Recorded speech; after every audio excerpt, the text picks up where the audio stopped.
Man, just picture it. What if every hot babe could hear your thoughts? Like, when you look at some fine giggly hills and think, damn, let me dive into those balloons. She instantly hears your inner monologue. That's exactly what happens to our poor trash this time around. You think this would totally backfire, but when you see two hot babes and think one of them is hotter, what do you think happens to the other one? Girls are competitive, and now that bro has zero filters in his head, they're going insane trying to change his plans. Now here's the real issue. These aren't some low IQ, brain-dead girls.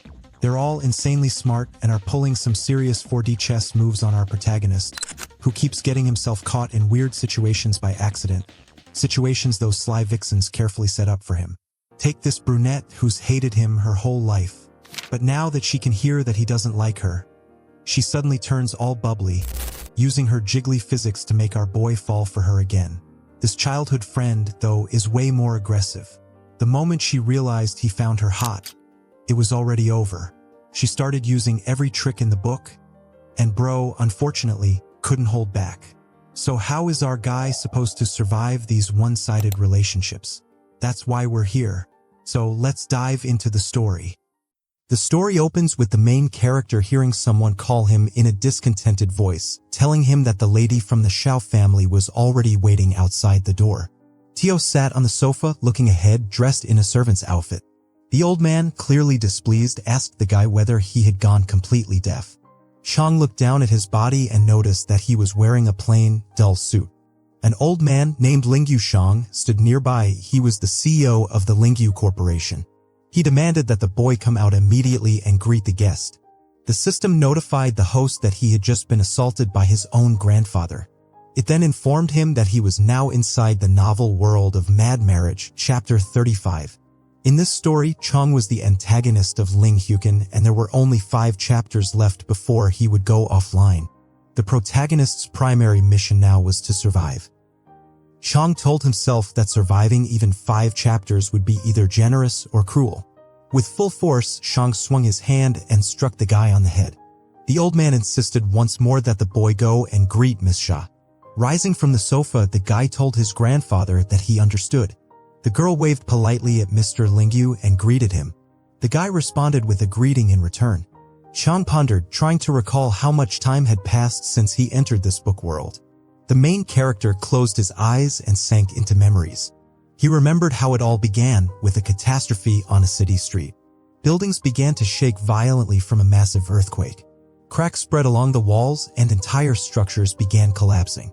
A large sign fell off a building due to the tremors. A voice from the system announced that the guy had been connected to the Rise of Villains program. From that moment onward, he began traveling between different novels. In each one, his role was to act as a dying antagonist and survive. The ultimate objective was to return with enough accumulated rewards.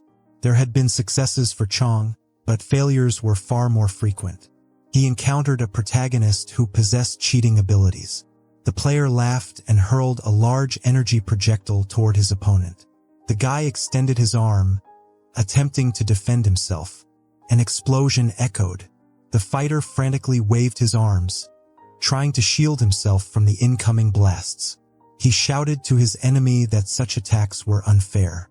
A man in a soldier's uniform looked at his opponent and quietly said that the king was catching those projectiles with his bare hands. Looking forward, the soldier shouted with rage, commanding him to stop. A tremendous explosion followed. The guy turned back in fear, only to be pierced through on a hillside by the warrior's sword. The main character thought that sometimes one might encounter a peerless immortal who strikes straight at the heart without uttering a single word.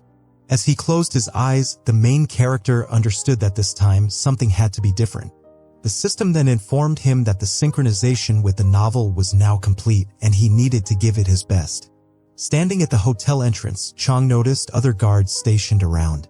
He looked ahead attentively, thinking that the story was approaching the part where the protagonist kidnaps the bride. Just then, a car door opened and a girl stepped out. The guy reached out and helped her exit. Xia Churan, the eldest daughter of the Xia family, had arrived. Next to her stood Jiang Bashuan, the male lead of the crazy marriage novel. Walking with his girlfriend, Jiang kept his gaze fixed straight ahead. The main character watched and sensed an overwhelming strength from him. Xiang instructed the girl to proceed and offered to carry her bag. The protagonist remembered that he was the youngest son of the Lingyu family named KH. Holding flowers in his hand, the guy told the girl cheerfully that he felt happy, free, and light as a feather. Xia, displeased, responded that he was unwell. Turning to the side, the main character noticed Jiang Bin, the Dragon King of Sand City, standing nearby. At present, Zhang's main role was to act as Xia Churen's bodyguard. CIO declared with authority that a bodyguard always appears at the right place and the right time. The main character believed that, in this novel, Jiang was the unshakable center and absolute leader who possessed every essential quality. Looking at the man across from him, the protagonist realized he didn't particularly like him. Xia turned to her companion and asked him to help with her bag. The main character watched the departing girl. He had given everything to her. His devotion, his resources, all for the sake of the Xia family.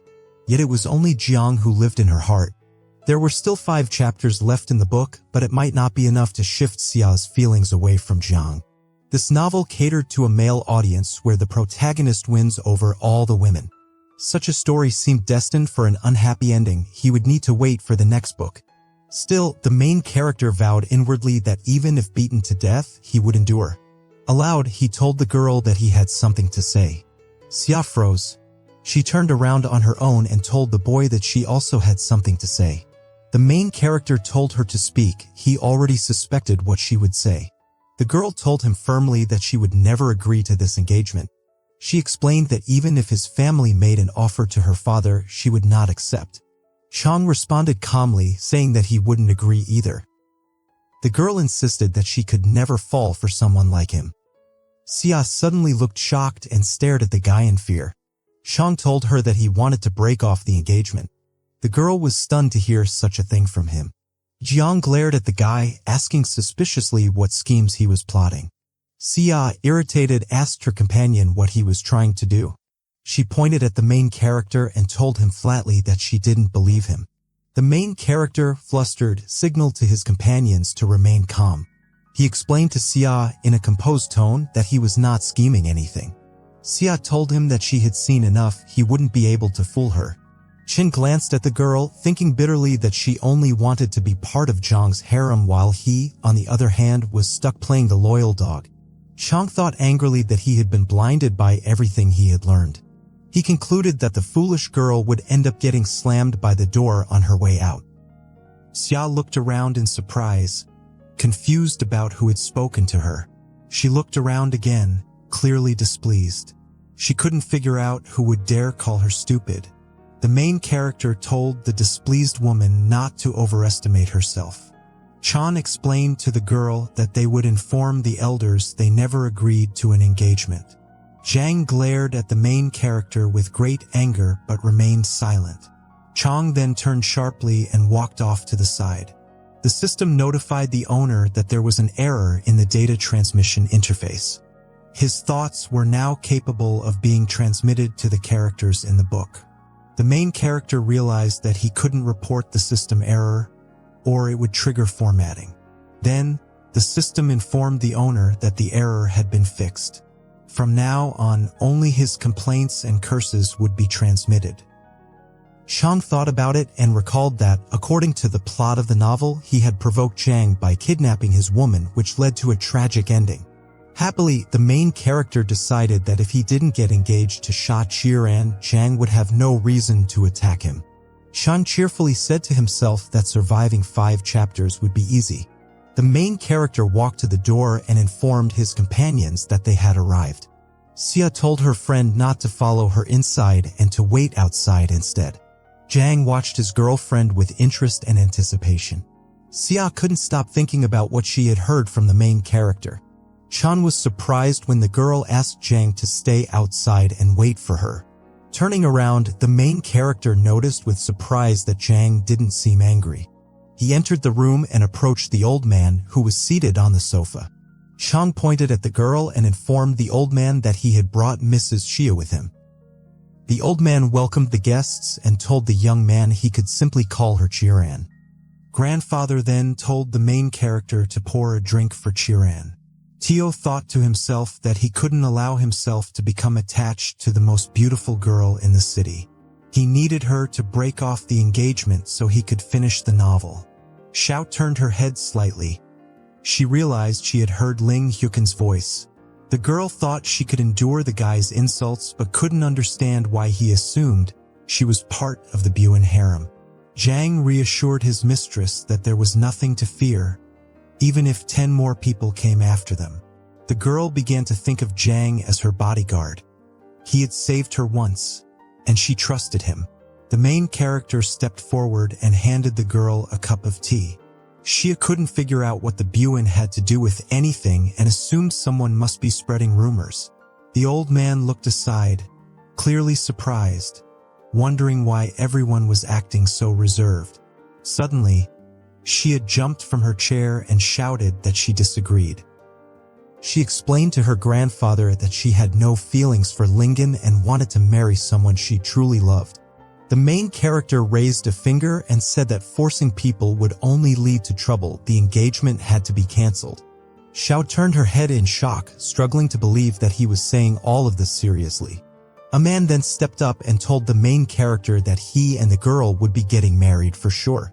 Tio stated that Miss Xiao had always been mature, and since childhood he had admired her wisdom and poise. The young man replied that Qiran had refused to marry him. Xia screamed fearfully that he would never marry the girl. Xia was confused by how the guy's attitude had changed so drastically. Just yesterday he had written her a 5,000-word essay. The man looked at the boy and asked if he intended to stay by Qiran's side without formalities. Chan extended a hand to the man, saying that he truly understood the business side of things. The man turned to the girl and insisted that this marriage had to happen. The main character dropped to his knees in front of the man, declaring that the engagement should be cancelled. Tio, in his mind, pleaded with the girl to refuse the marriage. She looked at the main character thoughtfully and with interest. Then the girl suddenly extended her hand to him and said she understood everything. Xia glanced softly at the guy and said she knew where the conversation was leading. She didn't want to marry. She looked at the boy once more and commented that he had changed his mind. Then she let go of his clothes and said that if feelings didn't exist, they could be created. The girl turned to the man with a gentle expression and said that she was willing to go through with the marriage. The main character was stunned by her words. It felt like a bolt of lightning had hit him. Chio thought to himself that she was at the final stage of idiocy. Out loud, he advised Xia not to force herself.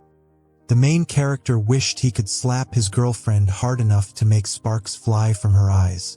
But instead, he explained that this was all orchestrated by her parents and the matchmakers. Chang placed her hand on the guy's shoulder and asked if he didn't like her anymore. The main character replied that he certainly did like her. Then he stared at her angrily, thinking that he wanted to crack her head open. Xia looked at her friend with curiosity and thought he was being overly dramatic. Slightly to herself, the girl thought the main character should just listen to her. She said to herself that everything about this situation was strangely alluring. Chang took the guy's hand and led him away. The main character took her hand and said they needed to talk. Without looking back, Tio told his uncle and grandfather that they'd be stepping out. The old man smiled and said the young couple could go. The man also told them they should talk privately. The main character quickly entered the next room and asked the girl what all of this was about. Xiang turned to him and said it wasn't too late to break off the engagement. Xiao questioned why she should cancel it. The girl explained that the union was arranged by their families and that she couldn't just refuse it. Xiang reminded her that she once said she would only marry someone she truly loved. Xia eagerly pointed out that she had always treated him with disdain. The girl thought for a moment and said she didn't currently like anyone, but that things might change after marriage. The main character grew frightened. Mentally, he cried out that if she started liking him, he'd be doomed. Zhang would never forgive him. The girl couldn't understand why the main character kept thinking about Zhang Guanshu. She knew her friend was the young master of one of the 4 great families and didn't understand why he feared some bodyguard. The main character slammed his hand against the wall beside her and asked furiously if she was refusing. Xia replied that she wasn't. Then she angrily demanded to know what he planned to do about all of this. The upset Xiang stood in the banquet hall where many guests had gathered. The man realized there was nothing he could do about it. One guest raised his glass of wine and shouted that the young couple's engagement deserved a celebration. The crowd joyfully began to offer congratulations to the guy and the girl. Xia and Chan stood on the stage together. One girl whispered to her friend that the union between the Ling and Xia families was a terrifying one. June stood silently, listening intently. Someone nearby mentioned rumors that the Xia girl didn't actually like the Ling family's young man. The security guard stood off to the side, holding a glass in his hand, glaring angrily at the girl. The man clenched his hand with such force that the glass shattered into pieces. In a furious tone, Xiang declared his objection to the man. Uncle Xia looked at the guard with a puzzled expression and asked who he was. Xiang looked back coldly and told him to take a closer look. Uncle Xia stared at the man with great interest, trying to remember who exactly stood before him. The people in the crowd murmured with curiosity, eager to find out who was confronting Uncle Xia. After a brief pause, the man cheerfully told the crowd that he was his daughter's bodyguard. Uncle Xia turned to the guy and asked why he had chosen this moment to speak out. The guests around them were shocked. They couldn't understand how a bodyguard dared to object to the engagement of the young lady. The main character was upset. He realized that the guests were only adding more fuel to the fire. The man shouted angrily at the guard that he was fired and told him to eat well, since from now on all he'd be doing was polishing shoes. Xiang smiled faintly and said he had spoken up for the sake of his daughter. The guard then asked the man if he truly believed his daughter's marriage should be left up to him. Xiao turned to her friend, realizing that the guy was just an arrogant fool. The man standing on the stage said with irritation that he had no intention of conversing with a dismissed bodyguard. He demanded that someone remove the guy from the room immediately. Xiang looked around and noticed two guards walking up to him. The guy stretched out his arms and challenged them to send 10 men if needed. The man responded that everything would be done as he wished. More guards appeared from the side. One of the fighters rushed at high speed toward Xiang. Jen calmly watched the incoming fighter and then threw him aside with a powerful blow. With strong strikes, the guy took down another fighter. The guards stood in a circle, watching closely. One guard turned to another and said they needed to attack the man all at once. The fighters suddenly charged from all directions, closing in on Xiang. He swung his arm and began to repel the oncoming attackers. With sweeping blows, he struck the guards, sending them flying in all directions. The main character felt scared. He realized he might be the next target of the bodyguard's fury. Xiao clapped enthusiastically and told Blonde that he had incredible strength. Calmly, the main character explained the situation to the guard, trying to clear up the misunderstanding. Xiang, smiling, told the guy not to worry. He promised that Xiao Cheran would absolutely not marry him. Xiang remained silent, gazing straight ahead without saying a word. The people in the crowd spoke amongst themselves, surprised by the bodyguard's actions. The guy listened closely and overheard someone say that Ling was a rich, refined man, but this bodyguard had nothing. He stood quietly next to the bodyguard, observing the crowd with focus. Xiang's anger boiled over. He exclaimed that all of this was truly treacherous. The main character was stunned. He had no idea what was going on in the story. Xiang thought to himself that the audience should be sympathizing with the hero and despising the villain. Xiang looked at the bodyguard with disdain, not understanding why he didn't just grab Xiao Charan and leave. From the side, the main character assumed the bodyguard was just standing there foolishly. The girl lounging on the sofa thought that Lingen looked calm, but deep down, he was like a rabid dog. The bodyguard declared that he didn't care about anyone else as long as the girl was happy. He would never regret his actions. Slowly, the bodyguard stepped toward his mistress. Xiang bowed to her and said he wouldn't allow anyone to force her into a marriage. Watching from the side, Xiang thought that Zhang Bashuan was a true knight.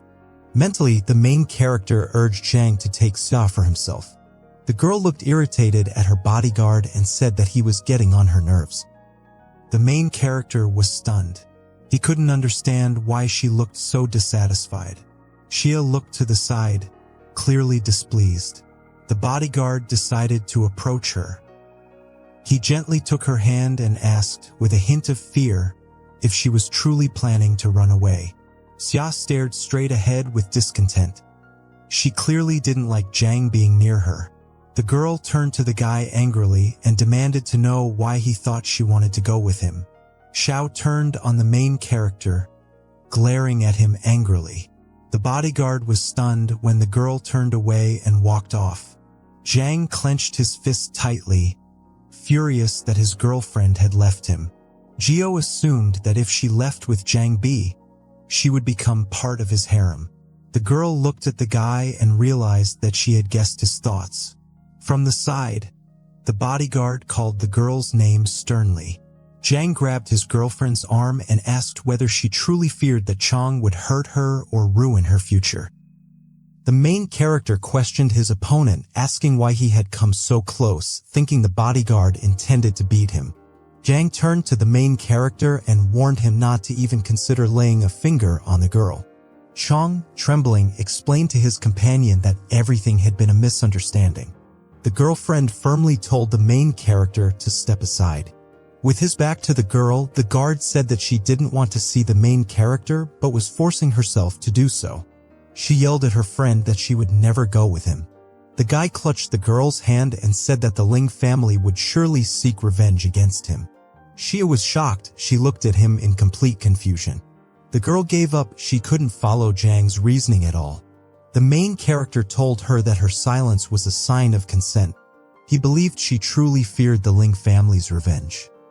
Zhang told his friend she was kind and thoughtful. He couldn't understand how she ended up in the hands of such monsters. The bodyguard turned back and glared at the main character with hatred. She thought to herself in terror that everything was unfolding exactly like a scene from the novel. The main character looked at the girl with a burning gaze. In his mind, he called her a despicable woman. Shu looked at his frightened girlfriend and angrily thought that she was trying so hard just to kill him. The girl looked at the furious Ling Huqin with dissatisfaction. She decided that he had completely lost his mind. A man approached from the side and shouted to Zhang that he was no longer needed here. Ling Huqin could be the only son-in-law. The main character thought with fear that the apple didn't fall far from the tree. Chang carefully looked at the man's back and thought that he was using the same trick to deceive people. The bodyguard angrily told his companion that he was letting his daughter marry a worthless man. He asked if that man was truly the girl's father. Zhang turned around and told the girl that he didn't need anyone but her. Xia explained that she had no intention of going anywhere. The girl got angry. She couldn't understand why her bodyguard didn't grasp such simple words. Zhang said that she was very timid and promised he would come back for her soon. The main character asked the man in surprise if he was really leaving now. The bodyguard turned and told him this wasn't the end. He swore he would take Chen's life. Zhang pointed at the people in the hall and said that they demean others while elevating themselves. The bodyguard glared at the crowd and declared that all of them would bow before him. Zhang felt scared because the bodyguard was already leaving. He begged him to stay and reconsider. The main character rushed to his opponent and said he must find a way to escape with Xiao Churan. The bodyguard replied that he would stay true to his word and take his girlfriend. Qing looked at the girl with excitement. He thought that if the bodyguard took Xia now, he wouldn't need to come back later. The girl closed her eyes, clearly dissatisfied, listening to the boys argue beside her. She looked at the guys she knew and thought that she was already tired of them. The girl shouted angrily at the boys, telling them to stop. The boys fell silent. At that moment, Xia reached out and grabbed the main character's clothes. The girl kissed the main character. A guard nearby watched in surprise. Chang was utterly frightened by his girlfriend's unexpected kiss. He didn't even have time to say a word. Xia told the displeased guard to leave. She only loved Ling Huqin. The guy became furious. He wasn't ready to let go of his girlfriend. Chang realized the girl was deeply confused. He didn't know how he could save her. Zhang looked at the main character with anger and said he must bankrupt the Lingyu company. The main character was frightened when he heard such words from the bodyguard.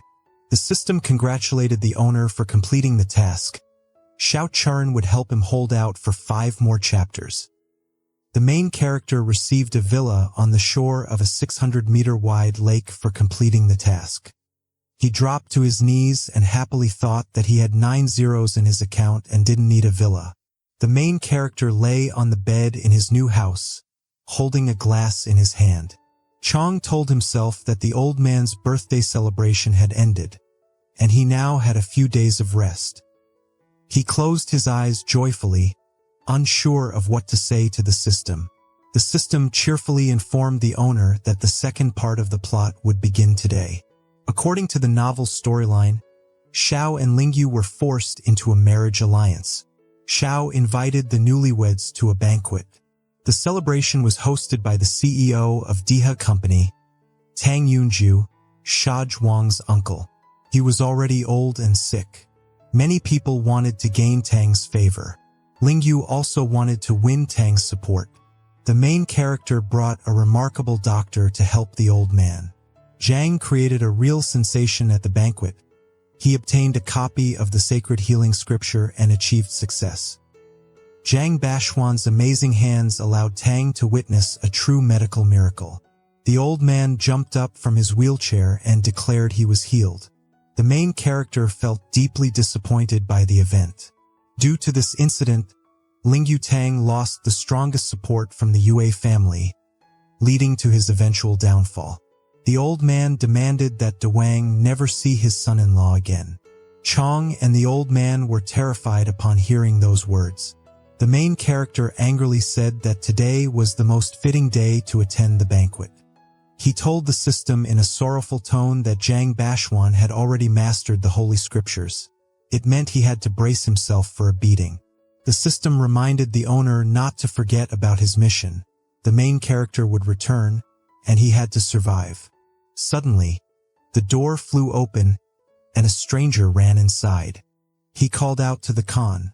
The guest shouted to the main character that today was the old man's banquet, and he had to move out. The main character excitedly said that Ho Chong had appeared in front of him. The system told the owner that Ho Chong was also known as the king of provocations. The system warned that being near Ho increased the risk of death by 50%.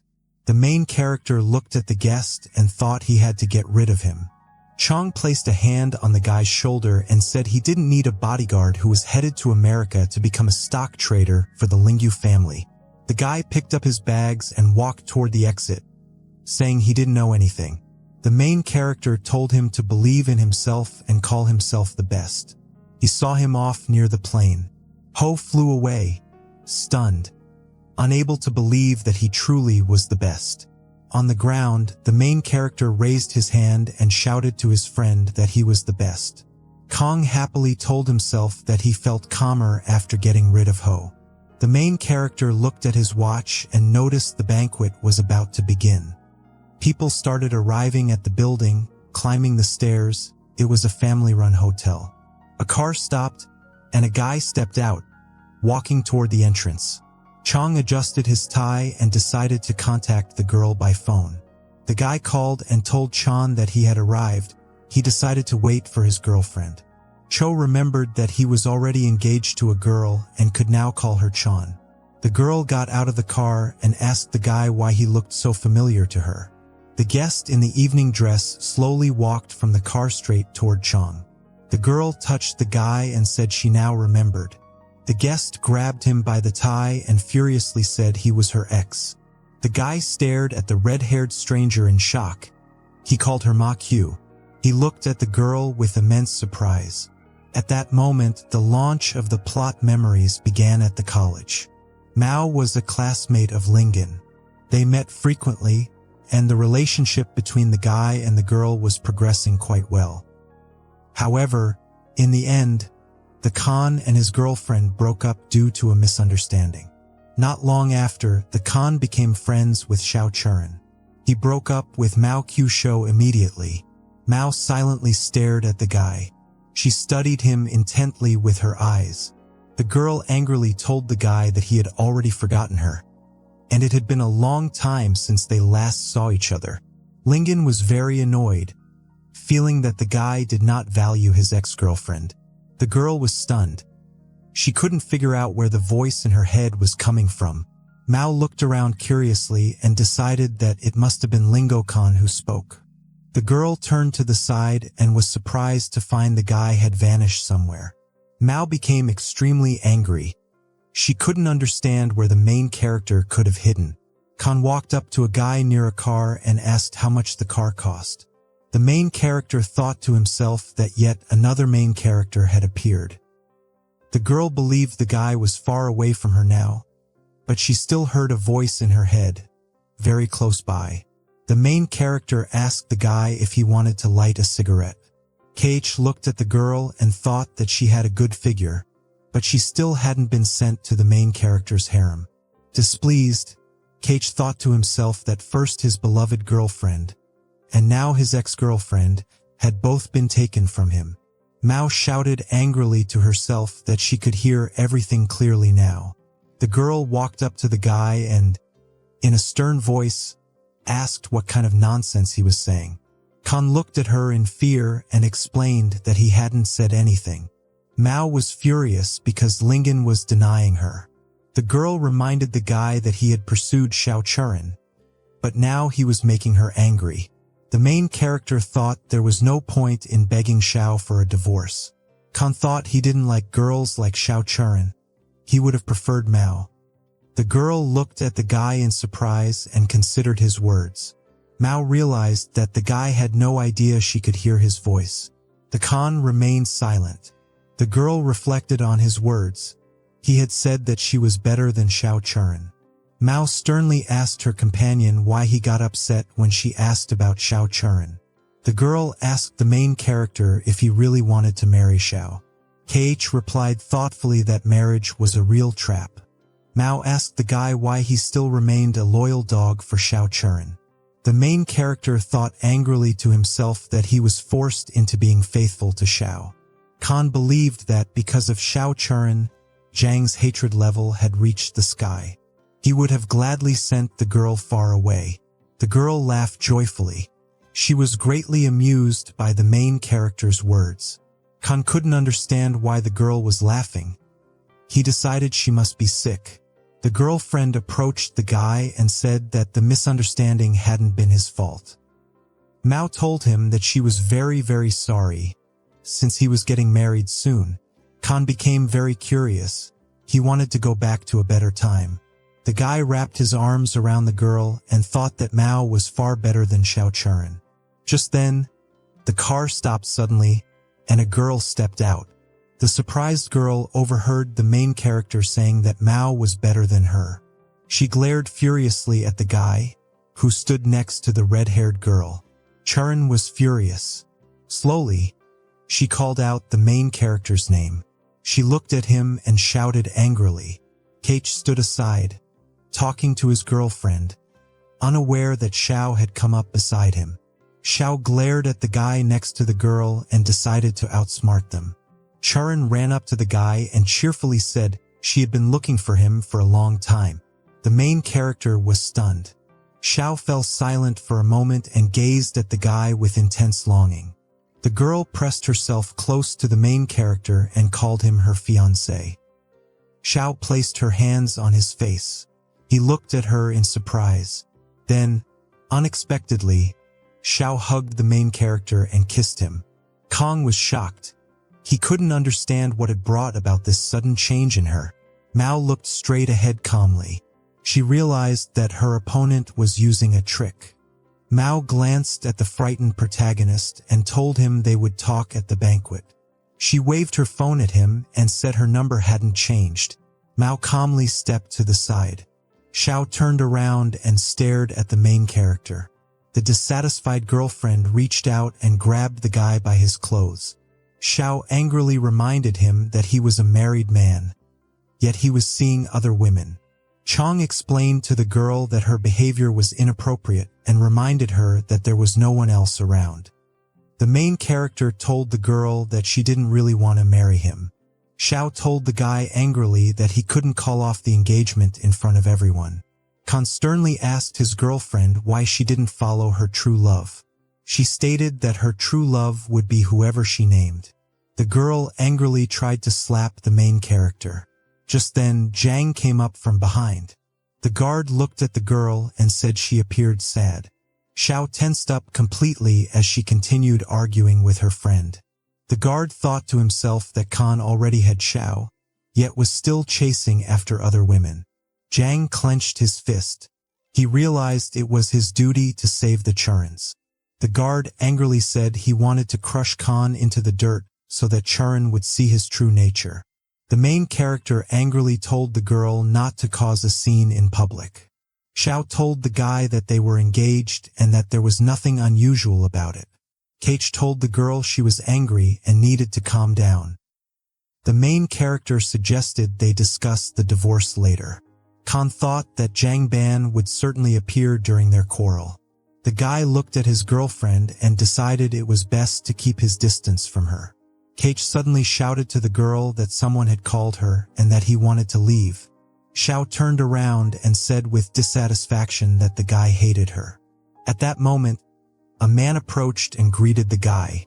The main character was surprised when he saw his uncle and another older man standing next to him. The man looked at the main character and said he had brought a gift for his uncle. He pointed to the side and introduced Dr. Shangon, who stood beside him. The elderly man adjusted the glasses on his head and smiled as he greeted the main character. Xiao looked at the old man with wide eyes.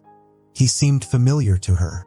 The man leaned in and whispered to the protagonist that he could bring Dr. Shangon to treat Mr. Tan. As a result, the Tang Xia and Lingyu families would become the most powerful alliance in the entire country. The main character was filled with worry. He pointed a trembling finger at the old man and said he needed to stop. Kate asked nervously what the doctor's name was, fearing that he might have misheard it.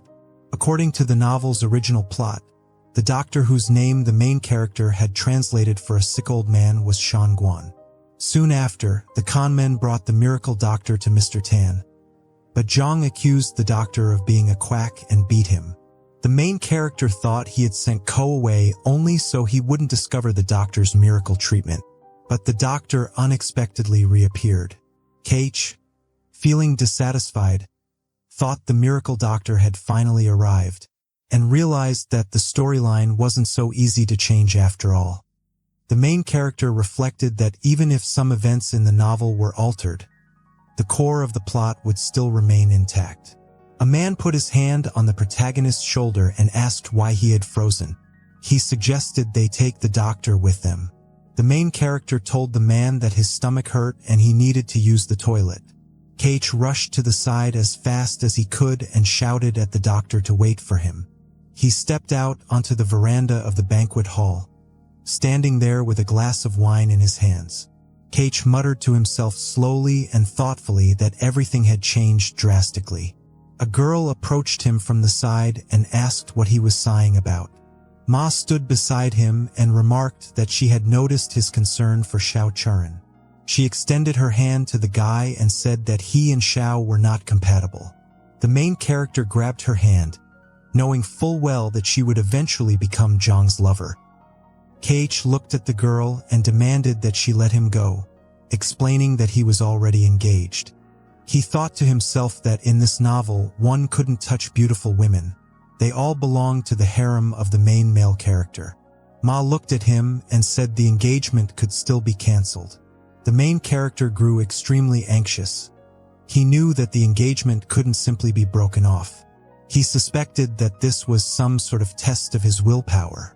Khan stood still, trying to control himself, wondering why he was so drawn to a girl with such a slim waist. Ma was quite surprised that the guy thought of her that way. She placed her hands on his shoulders and asked him who he liked best. The main character turned his face aside and said that he only liked his fiancée. Kate felt a strong surge of excitement. He couldn't hold back any longer. The girl touched his ear and pointed out that he still hadn't answered her question. The main character, his voice filled with fear, told the girl to behave with dignity. Kate felt a powerful excitement building inside him. He feared that he was no longer behaving like a man. Ma thought to herself that the guy said one thing but clearly thought something entirely different. She laughed cheerfully. The main character stared at her, surprised, and still extremely shy. KH looked to the side, flustered, and noticed Jang Buen walking nearby. The main character pushed the girl away and declared that even if he were only engaged for a single day, to him, she would still be no more than a stranger. KH thought bitterly to himself that he had pushed her away. He simply couldn't hold back anymore. The main character stood and thought that he was destined to always be the scapegoat. He could look but never touch. Jang stood close by. Ma burst into laughter and told the main character that he was very cute. The main character asked the girl in annoyance whether she took him seriously at all. KH thought angrily to himself that the novel's heroine didn't take anyone seriously, except for the main character. He glared at the girl and asked why she was laughing at him. Ma giggled joyfully and told her friend that she had just remembered something funny. The guy decided it was best to leave immediately. The main character turned and told the girl he was leaving. The girl behind him looked at him in surprise. Khan opened the door to the room and prepared to enter. Suddenly, the main character heard a noise. He turned to the side and saw Ma sitting on the floor with her leg twisted. She told him she had fallen. The main character froze in fear. He thought it strange that the girl had fallen, yet hadn't moved at all. KH looked at the girl closely. He couldn't believe that this was the heroine of the novel. The main character turned and looked carefully into the hall where the guests were gathered.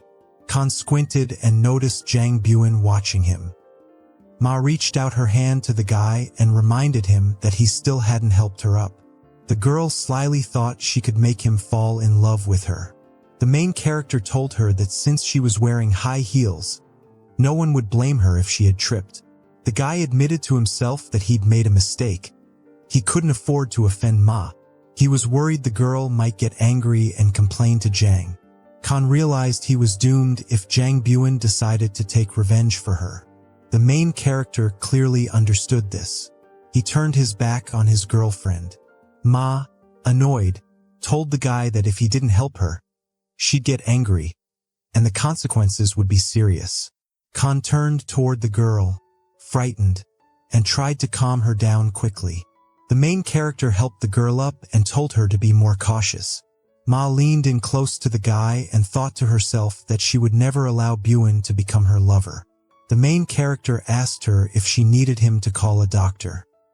KH, accompanied by the girl, began walking toward the exit. He decided to support her while walking. Ma looked at the guy with anticipation and explained that she couldn't walk. She subtly hinted that he should carry her in his arms. She recalled that he had already held her by the waist. The main character became increasingly flustered. He couldn't restrain himself any longer. KH felt her touch again. At that moment, Xiang appeared from behind. Jang suddenly walked up to the main character and put his hand on his shoulder. The main character turned around, surprised, and saw Buen standing there. Jang went over to the girl, grabbed her hand, and shouted at the main character, calling him a nobody. Ma turned to the guy and asked angrily, "Who is he?" Jang pointed at the main character and accused him of tricking Xiao into getting engaged to him. He accused the main character of harassing innocent girls. Khan stood there, stunned. He truly couldn't figure out who he had supposedly harassed. The guests at the banquet turned around in surprise and looked at the girl and the guy standing next to her. From the balcony, Ma turned toward the guests and told them to stop quarreling. Jang pointed his hand at the guy and, in an angry voice, said that he wasn't arguing with him but merely judging him. Jen shouted angrily at the main character, insisting that the girl must find out about his actions. A guy came up from behind and placed his hands on the shoulders of two guests. The stranger asked the guys angrily what their connection was with his younger sister. Ma Jun looked at Jang with an angry, questioning gaze. Khan looked at the guy opposite him with excitement and thought that he remembered. The main character recalled that Xiang and June had simply made a private agreement. Ma's girl was the daughter of the eldest son of the family, while June was the son of the youngest son in the Mao family. According to the plot, they were rivals trying to help their respective fathers become the head of the family business. Xiang and June had known each other for a long time. When the inheritance struggle began, they entered into a secret pact.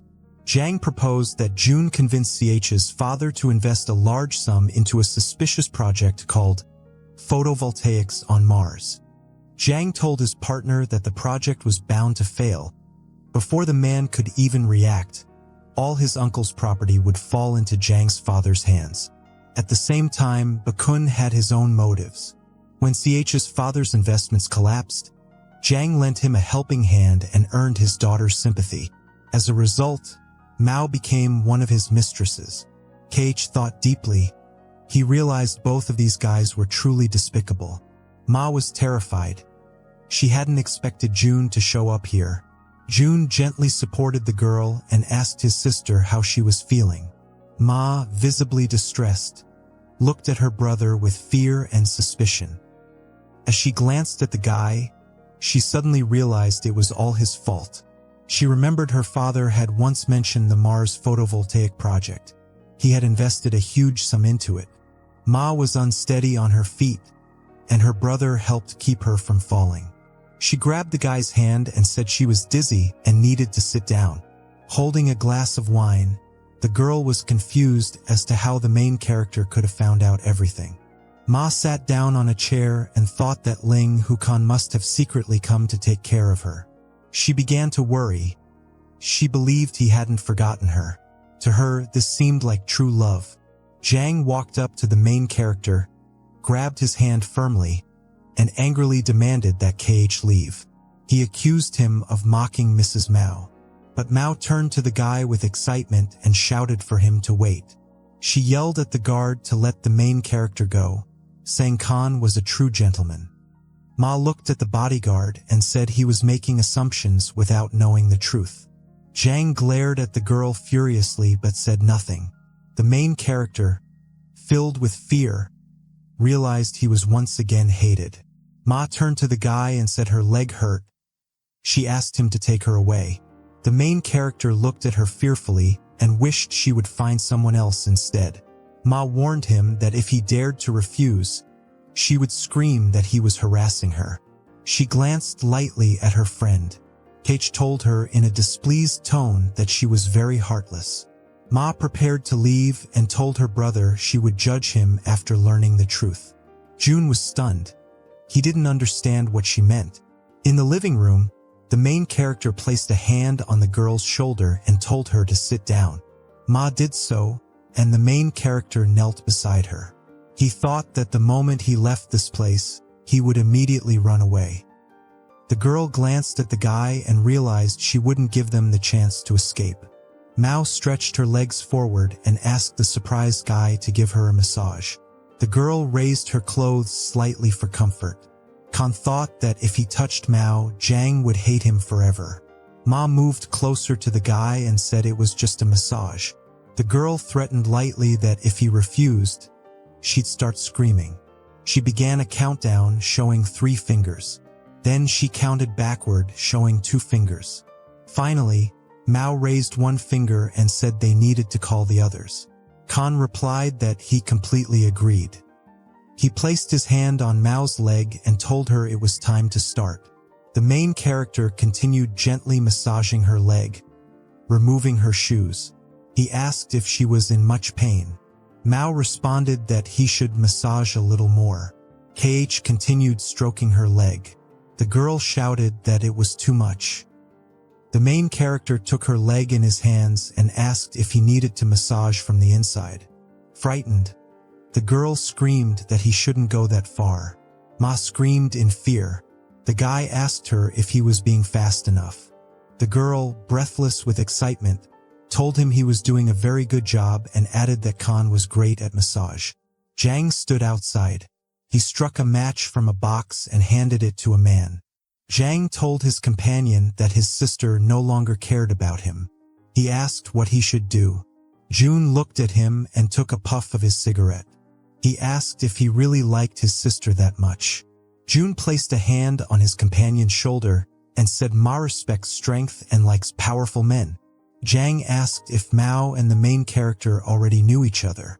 The guy replied that, at the moment, Ling Hukan was already engaged. He had met a girl and remembered his past. June turned around and told his companion not to worry. He needed to go to the restroom. Xiang remained alone under the lantern by the bench, silently watching the man walk away. Xiang stared forward angrily, thinking that every woman around the main character would end up in his hands. A man approached from the side and, after a pause, greeted Xiang. He looked at him in surprise and said he was his uncle's remarkable doctor. He asked Xiang to introduce him to his uncle later. Xiang replied that they were all one family. Xiang happily turned to the side and thought the time had come to bring both the Shou and Tang families under control. Meanwhile, in the banquet hall, guests started panicking. Someone shouted that Grandpa had fainted. People rushed into Mr. Tan's room. Late that night, the frightened guy cried out to his grandfather to wake up. A man checked on the old man and said that his relative's condition was very concerning. He asked Dr. Shangguan if he knew what to do. The doctor looked at the patient with a surprised interest. He said he knew exactly what to do. Shangguan thoughtfully stated that he would first check the old man's pulse. Chong, however, thought with displeasure that the doctor was a fraud, and as a result, Lin Huhin wouldn't live much longer.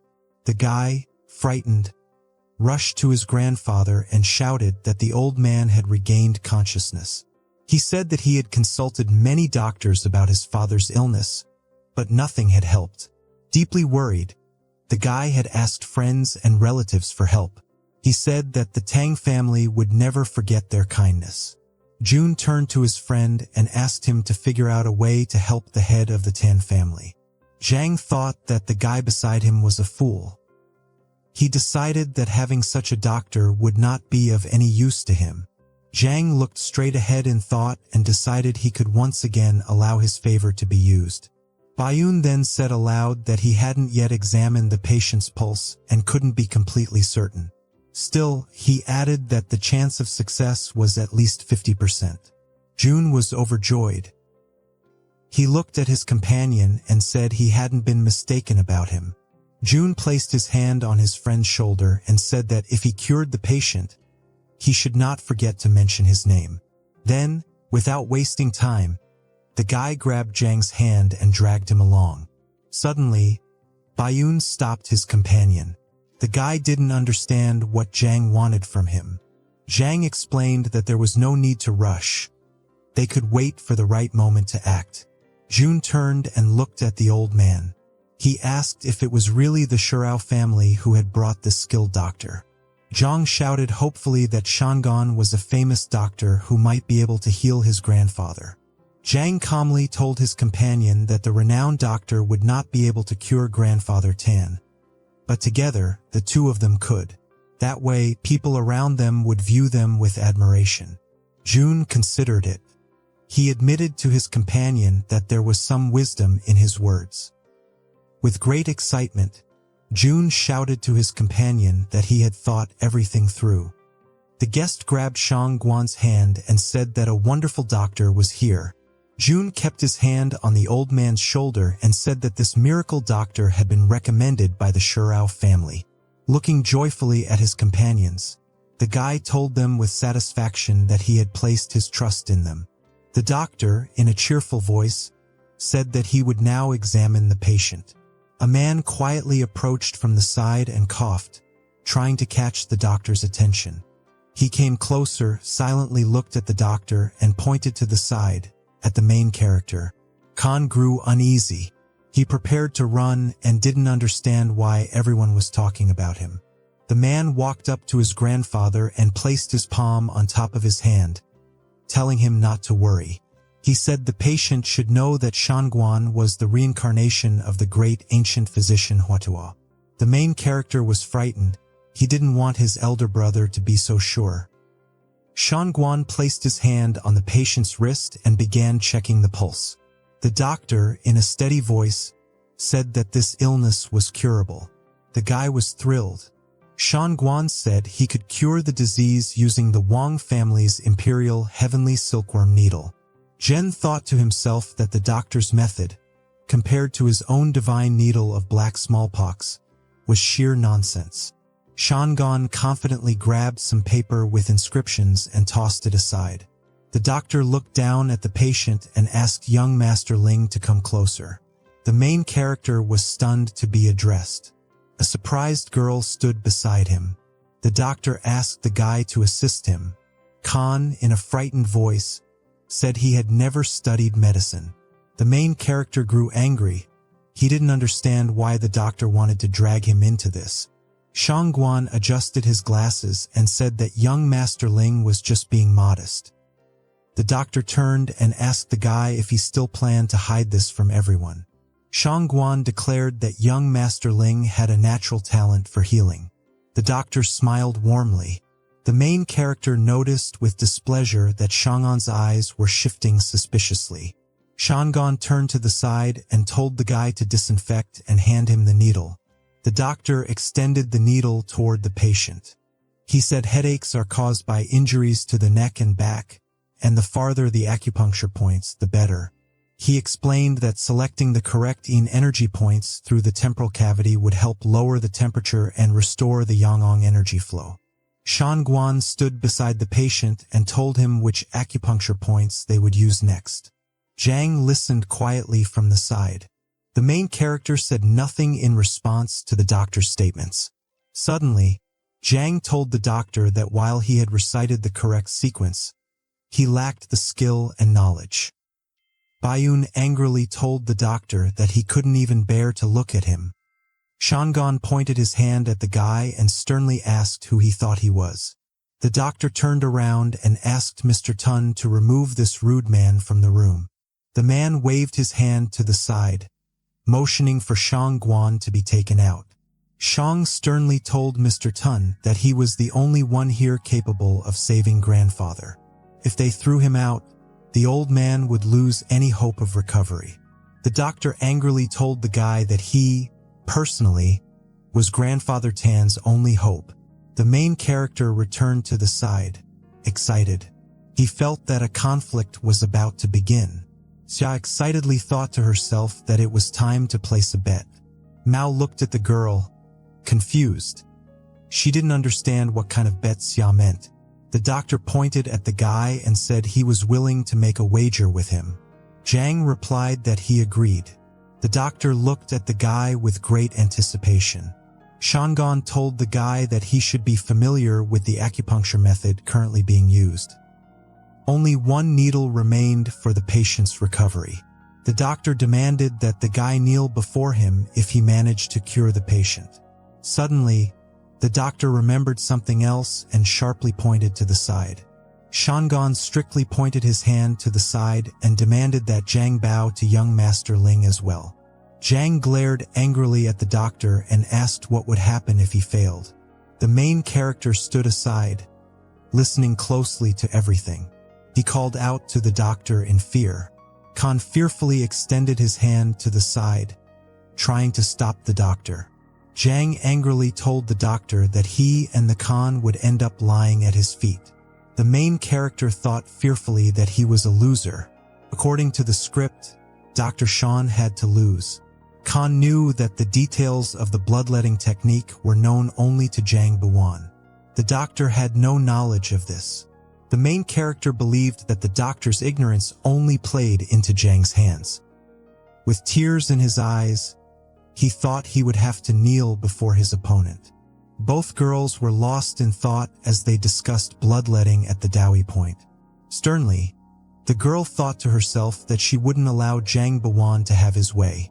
The doctor carefully extended the needle toward the patient's head, saying that this was the last injection. The patient regained consciousness and looked straight ahead with a weakening gaze. The guy, overjoyed, shouted that grandfather was able to stand. The old man looked at the doctor and said he was a master of his craft. His headache had eased, and the burning in his chest was gone. The girl happily told the guy that the doctor was truly amazing. The main character listened carefully. Khan recalled that the book mentioned Tanya's grandfather had vomited blood after this procedure, and that gave Xiang a chance to prove himself. Suddenly, the old man felt very ill and quickly brought his hand to his mouth, then began vomiting blood. The guy, frightened, asked what was happening. Xiang looked cheerfully at the people before him and reminded them that no one had believed him. Biwan pointed at the terrified doctor and called him a charlatan. The guy fearfully pleaded with Xiang to help his father quickly. Biwan told the crowd sternly that they were paying the price for trusting a fraud. Xiang pointed toward the main character and said they had put their faith in scoundrels. Then Biwan stepped forward sharply and announced that he had changed his mind. He no longer wanted the guy and the doctor to kneel. Xiang pointed his finger downward and demanded that Khan and the doctor lick his shoes until they shone. The two girls were shocked upon hearing this. Mao shouted to her friend to stop. The girls stood close, holding hands, and remained silent. Xiang was deeply displeased that the main character was still communicating with his ex-girlfriend. At that moment, Xia was watching him from the side. Bawan turned to the girl and said that the main character didn't deserve her. Xiang pointed toward the girl and told the main character that it was because of her that he was being told to lick his shoes. He added that Khan kept going back and forth between two beautiful girls. Someone needed to put him in his place. Mao turned and told Xiang in an irritated voice that she didn't need him. Biwan was taken aback. He hadn't expected those words from her. Xia asked the main character what technique was used when the doctor treated another patient who resembled Tanya's grandfather. Sai excitedly exclaimed that the method was bloodletting at the Dowie point. The girl thought the main character knew everything but kept silent. She then shouted aloud that she saw Mr. Xiang cure the patient. She came forward and told her companions that bloodletting at the Dowie point was the secret final technique. The doctor thought to himself that he could now use this method. Xiang told the old man and the guy that vomiting blood was a normal response. After bloodletting, everything would be fine. Jian thought excitedly that those around him understood this on their own. The guy asked the doctor if everything would be all right. Xiang held a test tube and confidently said that everything would definitely be fine. Suddenly, the patient's eyes sparkled brightly, and he felt a huge surge of strength. The old man looked radiant. He shouted that he felt young again. All his senses were sharpened, and his body was bursting with energy. The grandfather ran to the doctor and declared that the Tang family would be forever grateful to him. Chong was deeply displeased. He couldn't understand how the doctor had discovered his secret technique. The doctor turned toward the guy with anger and reminded him that the loser had to kneel. Xiang pushed the guy in the back and insisted he keep his word and kneel before young master Lingku. Zhang became fearful and nervous when he heard the doctor's demand. Biwan angrily asked the crowd why they had believed the charlatan doctor. Xiang sternly pointed to the side and reminded everyone that he had just healed Grandfather Tan. He didn't appreciate being accused of cheating. Zhang fell silent in fear. The main character turned and looked at the doctor with careful attention. Khan thought with dissatisfaction that all the troubles were falling on him. He just wanted to be left alone. People around were murmuring. Someone said the doctor had told the truth. Zhang reminded himself that he possessed the true knowledge of the divine black pox needle. He couldn't allow himself to bow before the doctor. Zhang became increasingly agitated and furious. He clenched his fists tightly. Biwan looked to the side angrily and resolved to show off his skills. Then people would see he was the true master. Zhang turned his gaze and spotted the girl. He decided not to miss the chance to impress her. Biwan joined his hands together and began to activate his magical powers. A glowing aura appeared around Xiang. People around were astonished. One man remarked that he saw some kind of magic trick. Another man wisely said that Zhang was using the skill of the divine black pox needle. He never thought he'd get to witness it. The main character stared ahead intently. Someone beside him commented that Bawan could control the divine black pox needle with extreme precision.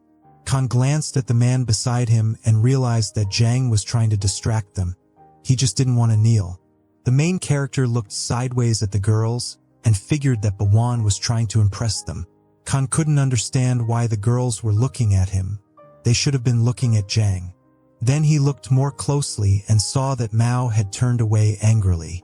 He also noticed Xia looking forward with clear discontent. Suddenly, Mao rushed to the guy and placed her hand on his face. In a sly voice, she told him that he could go ahead and do it publicly. Xia grew very angry. She stared at the girl in front of her with a deeply displeased expression and called it shameless behavior. Jun appeared to the side. In a measured voice, he said that Zhang's words may have sounded harsh, but Dr. Xiang was older than the guy and wouldn't be angry with him. The doctor turned around and told John that he had to ensure the arrogant young man didn't disgrace his dignity. The guy looked at the doctor with a joyful smile and said he had a great sense of humor. Jun told both the doctor and the guy not to argue. He reminded them that they had gathered here for the purpose of Grandfather Town's recovery. They all shared the same goal. From the side, the old man suddenly stepped forward and addressed everyone present. Grandfather smiled at his guests and said he wanted to thank them. The main character looked ahead and thought that Jun deserved to be Zhang's #1 henchman. Xiang glanced to the side and thought that if he lost today, the main character would break his legs. After some reflection, Bashwan exhaled in a calm manner. The guy walked up to the girl and excitedly asked if she was angry. He reminded her that his voice was loud only because he was excited. Xia turned away in displeasure when she heard those words. The girl glared at the guy and said she didn't need any excuses. Xiang was taken aback. He didn't even know how to respond. The guy grabbed the girl by her shoulders and told her that with his abilities, he would make her the richest and most respected woman in China. The main character listened attentively, wanting to hear everything Xiang was saying. Xiang looked seriously at the girl and said he was trying for her sake. He promised to give her a better future. Xia was truly surprised when she heard from the guy that he had tried for her. Xiang excitedly explained that he could cure Grandpa Tan with just 3 needles. The main character kept a close ear on his opponent's conversation. He understood that some girls take passionate speeches too seriously and lose their ability to think clearly. Xia gave it some thought. She realized that all the things Xiang had said in her defense turned out to be lies. In fear, the girl thought that if it weren't for the main character, she might have actually believed him. Xiang extended his hand to his girlfriend. Xia couldn't believe that a stranger would really forgive the guy. The main character, excitedly, thought that he had only gotten engaged to Zhou and never planned to marry her. Khan looked intently at the girl and remembered that she was his bride. The guy reached his hand out to the girl and excitedly asked what was wrong with her. She sternly reminded her companion that she hadn't forgotten. He still had to kneel and lick the winner's shoes. Mr. Villain was shocked after hearing what Xia said to him. Meanwhile, the real villain was in shock. MC asked, "What's going on?" From the back, he asked again, "Big sis, why are you doing this? He's already giving himself a way out. Just follow along. Why are you provoking him?" Hearing MC's comment, Xia looked at him with a killing look. MC fearfully asked, "Why are you looking at me? Instead of me, you should look at Zhang Bei-xing." Xia made Zhang Bei-sung remember his promise, told him, "You said, whoever loses kneels in front of the other. So be a real man and keep your promises." Zhang Bei-sung, furious, tells her, "You want me to kneel down to him?" With a killing intent, he said loudly and to this good-for-nothing, "Are you sure?" MC, holding his current girlfriend's hand, thinks to himself, It's over. Is this stupid model malfunctioning? It's trying, even forcing the plot back on track. Isn't it? Does a villain like me, who is like a cannon fodder, does my life even count? As he was thinking all of this, His girlfriend blushes and speaks in a flustered mind that, as expected, he still loves me. Xia, angrily looking at MC and her rival holding their hands, thinks that the hand-holding just now was completely subconscious. Isn't it? She calls MC. Ha Ling Hu Hang. Ling Hu Hang looks towards her because of her call. She tells him Zhang Beiseng has already accepted his loss. How much longer are you going to let everyone continue to make fun of you? So, come here? She calls hurry up. Come here. Xiao was calling MC to do his job, but on the other side, Zhang Beiseng, being the delusional punk he is, says to himself I see. As expected of the woman Zhang Beiseng, love, so principled of my reputation. He also thinks and adds she's not angry. She's worried that I'll be laughed at for being a sore loser. The self-proclaimed hero coming forward tells Xia that I understand. You reminded me to accept defeat, simply to make me a righteous man. Xia, confused as we all are, hear him saying, Xia, you are right. I, Zhang Beiseng, will absolutely not let anyone question my character in this matter. Ling Hu Hang, looking at Zhang Beiseng, up to doing something, frighteningly exclaimed, what are you going to do, man? Zhang Beiseng murmured, I can't betray Churin's good intentions. Ling Hu Hang, remember, I'm kneeling today because of Churin, not because of you. And with that, he started to kneel. MC, looking at the situation, he exclaimed in fear and told Zhang Beiseng, I'm warning you, don't come any closer. Because of the fear, he started hiding behind his girlfriend. He thought, no way, humiliating the protagonist like this, will I even be able to survive? His girlfriend, looking at his courtly state, struck him in his abdomen. She questioned, what do you take me for, a disaster shelter or something? And with that high power shot to the belly, he crouched down in pain. Ling Hu Hang told her, my stomach hurts so much, I need to poo. And with that, he leaves everyone by saying goodbye, eat and drink well, and see you in the bathroom later. At this awkward moment, the system chimed in by announcing Chapter 2 completed. Villains successfully survived. Next is system reward settlement. MC, looking at everyone, tells himself, how did I survive? Now the scene takes us to Ling Hu Hang's house. Where he is having a bad dream, he wakes up with a fearful look on his face. The system comes at this moment by saying to him, congratulations to the host. In the next 3 days, the host can take a good rest and prepare for the next round of new tasks. MC takes a glass of water and starts drinking to relax his body. He mentioned while relaxing on the sofa, so, how many points did I get this time?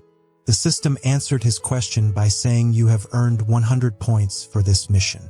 Your current total points are 2,333 points. MC frustrated exclaimed and said, are all systems this stingy? Or is it just you? Grinding his teeth in front of the system, he spoke, I endured so much humiliation and swallowed my anger to complete the tasks, and each time I only get just a few points. Do you know that you are totally unreasonable? He added more complaints by saying, do you understand? I could have died in this task. Man, this system has complete rules for point calculation so the host can reset assured. The system relies on him for the score depends entirely on how well you perform and how well you demonstrate your abilities in the task. MC asked again, so the question is, at my current efficiency, how many more times until I can return to my own world? The system said to MC that, according to the rules of transmigration, your transmigration channel was generated because you were killed by an advertising billboard on the original world. Therefore, you need to exchange a resurrection item to return to your original world. Ling Hu Hang, glimmering with joy, asked the system resurrection item, with my current points, how many can I exchange for? The system poured a bucket of cold water on his beautiful dream. Sorry, host, the resurrection item requires 88,888 points. Your current points are far from enough, so you cannot exchange for this item. With that response, MC loses all his enthusiasm. Ling Hu Hang threw a pillow at the system's face, calling not only you didn't let me exchange the item, and you're also using such a disgusting tone? Get lost. MC frustratingly laughed in his bed and started counting the points using his fingers, so 100 points each time, a lot of 2,300 points, meaning I have to do this over 8,000 times. Then he also made the assumption that he would get only 3 days of rest after each mission before the next starts. 1 plus 3 is 4, 2 plus 3 is 5, so I'd rest just when I die. And with that, he made a gloomy face unrackable to everyone. The system console said to MC, there are plenty of opportunities in the future. As long as you do your mission well, the corresponding rewards will also increase. Mut Ling Hu Hang giving systems those no second regards said, I'm tired. I don't want to be resurrected anymore. And with that, he lay in the bed of his room, totally giving up on the system's mission. Previously, we saw that MC was frustrated with the system and its stupid missions, so that's why he thought of not fulfilling them and quit the missions given by the system. As a result of his decision, 3 days went by, and MC, due to the difficult rule of the system, reincarnated into another world. Now the scene shifts and takes us to the Ling Hu family hall, where we can see MC falling dizzy after he reincarnated into a new body. He holds his head in pain. He tells, pointing to the system, can't they adjust the teleportation service? It makes me dizzy every time. MC not even getting out of his dizziness. Say someone pointed their finger towards his face and started saying, look, everyone, I hang now. Wounded by love, reduced to this state, all because of the Su family. Suddenly, the guy coming forward grabs him and starts shaking him. He also exclaims, Ahang. Oh, poor Ahang, what are you doing? MC, not enjoying the situation, tells him to stop shaking me.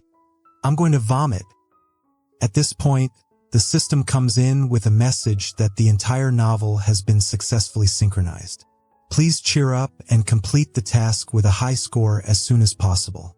The system also reminded him that today is the day Ling Hu Hang, the villain of this book, marries the woman he loves. MC hears about the situation, makes a sour face and comments, wow, this time it's an ancient costume drama. What a great surprise. He also thinks that the woman I love is named Su Huining. Our Ling Hu family and the Su family had agreed on a marriage. Who would have thought that right before the wedding, the Su family would suddenly go back on their word and find her a good-for-nothing, poor excuse for a loving son-in-law. And again, nothing surprising to everyone is that the live-in son-in-law is the protagonist of the novel. After the flashback ends, we see MC's rival acting to be in pain because of the cause of MC. Chunched his chest and called Ning Yi. Can you see our Ahang's devotion has been completely wasted? The person who was saying all of this was none other than Ling Hu Hang's second uncle, Ling Hu Xiang. Ling Hu Hang's cousin Ling Hu Tian suggested to MC, let's go steal the bride now. What's that idiot boy Ning Yi doing in your love story? Let's kill him right now. On the other hand, what Ling Hu Hang's cousin said, Ling Hu Hang's uncle said to his second brother, oh, brother, control your son. You uneducated idiot, what do you mean? Kill him. It's called deal with him. How uncouth. Then Ling Hu Han's father Ling Hu Feng answered and commented that our family has been close for generations, Ahang, and that the Su family girl has been childhood sweethearts.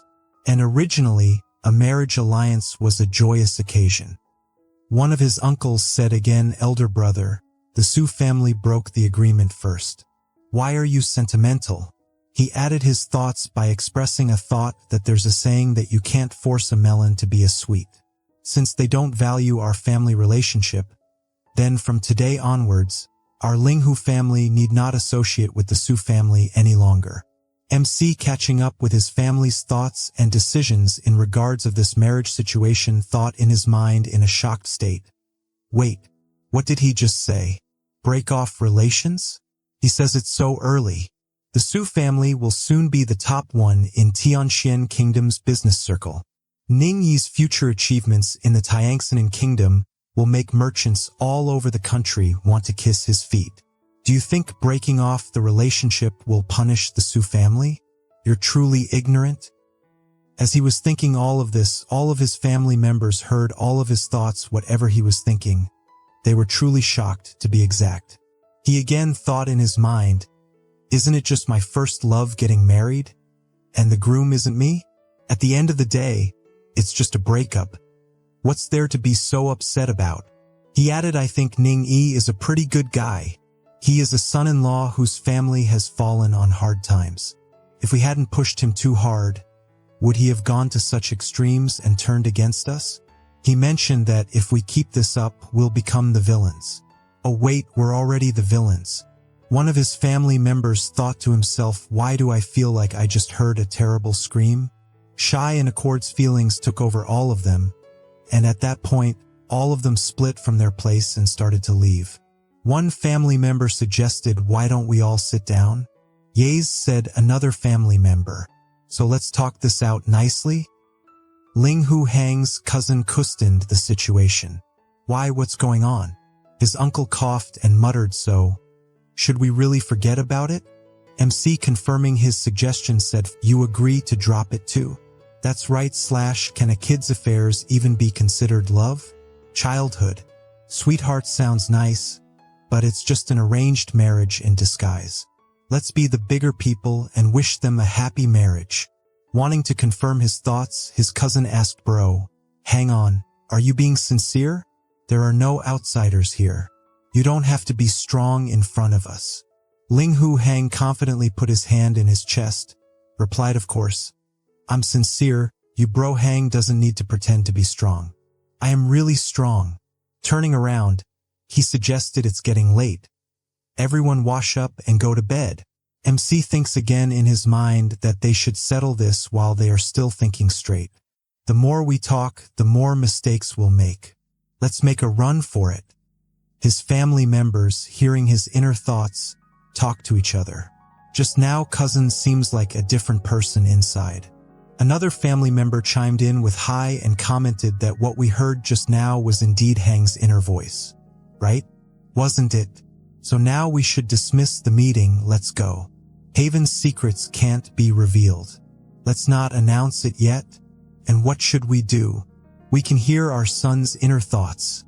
It's the question of the century. Now the scene shifts to Ling Hu Hang's bedroom. MC, laughing in joy, finally spoke. I can rest. But suddenly thinking of something, he thought, something isn't right. Sitting up from the resting posture, he questioned, strange, why is the system so quiet today? It doesn't say a word of nonsense after syncing the plot. It used to chatter away. Trying to find the system, he starts calling it. Moshi Moshi? System? Mr. System, where are you? After calling for a long time, he got no response. Thinking deeply about the system state, he thought, I feel like something's not quite right. In a new day, in a new moment, we come to see Ling Hu Tian's courtyard. At the moment, we see a woman commenting towards Ling Hu Hang's cousin O. Don't you see what time it is? The teacher has been waiting for you in the study room for a long time. As she was pulling him in order to come to the study room and do his daily study work, the cousin replied, I don't want to. The woman was none other than his stepmom and Ling Hu Shang's wife, Qin Ye. He mockingly said to the woman, Study. Study, what's there to study? Only those families living in shabby houses by the overpass need their children to study to get ahead. The cousin boldly declared, I am the second young master of the Ling Hu family. I was born superior to others. Why should I read books? The woman commented, that's not how it is. Tianer, you're all grown up. You need to learn the writing of the sages so you won't be laughed at. He giving a little thought to her suggestion, he said, all right, I can't argue with you. Anyway, whoever wants to read this crap can read it. I won't read it till old age. You can beg till old age. After the conversation, we come to Ling Hu Hang's living room. Again, we see him sleeping in a chill mode without any care for the world. When he was in deep sleep, his cousin knocked on his door. Open up. Cousin, open up. Hearing someone calling him loudly, he wakes up with a disgusted face and comments, young man, Can you have some basic morality? Disturbing people's dreams early in the morning. What's the difference between this and digging up someone's ancestral grave? The moment he opened the room door, the cousin rushed inside at lightning speed. He also told Ling Hu Hang, which ancestral grave I dig up of yours? We share the same ancestral grave anyway. He adds a question to MC brother. Are you still sleeping? Do you know that you're now the laughingstock of the entire Sanjo? How can you sleep? MC, giving his comments no second thoughts, lay face flat in his bed. Seeing his state, the cousin told him the rumors going around are really nasty. Some say you're trash discarded by the Su family, that Su Huining would rather have a lowly live-in son-in-law than you because you're a playboy. Others say you're horrifically ugly and don't bathe for 10 days. He listens to his cousin's mocking words and thinks to himself, I might get made fun of. But you're different. The dignified second young master of the Lingyi family, who is also quite handsome, is sadly spoiled rotten by his parents. He knows nothing but eating, drinking, and having fun. No wonder he died the most miserable death after the Linghu family collapsed. His thoughts, all of that had been heard by his cousin in a shocked state. Ling Hu Hang also thought to himself, what's worse is this kid was ultimately stripped naked by the scholars Ha looked down upon, thrown into a manure pit, and drowned alive there. I also remember when he was pulled out, his mouth and nose were full of excrement. It smelled horrible. After that incident, some people even clapped and cheered, saying that illiterates who looked down on scholars deserved this end. It was truly tragic. There's no saving him. MC even made a crying face after that comment. Breaking the silence, he told his cousin by saying the people can say whatever they want outside, but I'm going to sleep so you can scram now. Go wherever you want to have fun. Okay? The cousin, getting stupidly angry, exclaimed, play what? I've decided I'm going to study diligently from now on. MC thought about his sudden comment. What has gotten into him all of a sudden? Did he hit his head this morning? The cousin cried, telling MC again that I've decided that from today on, I'll study hard, read until the book falls apart, read them through, then take the imperial exam, win the first place and ride a horse through the street. And I want to make all the other scholars admire me so much that they fall to me ground in awe. Time went by. MC realized that it was so late in the day. He thought the system still hadn't given any instructions. It's really strange. He doesn't tell me my task. Don't even reply to my message. Is he going to let me die randomly?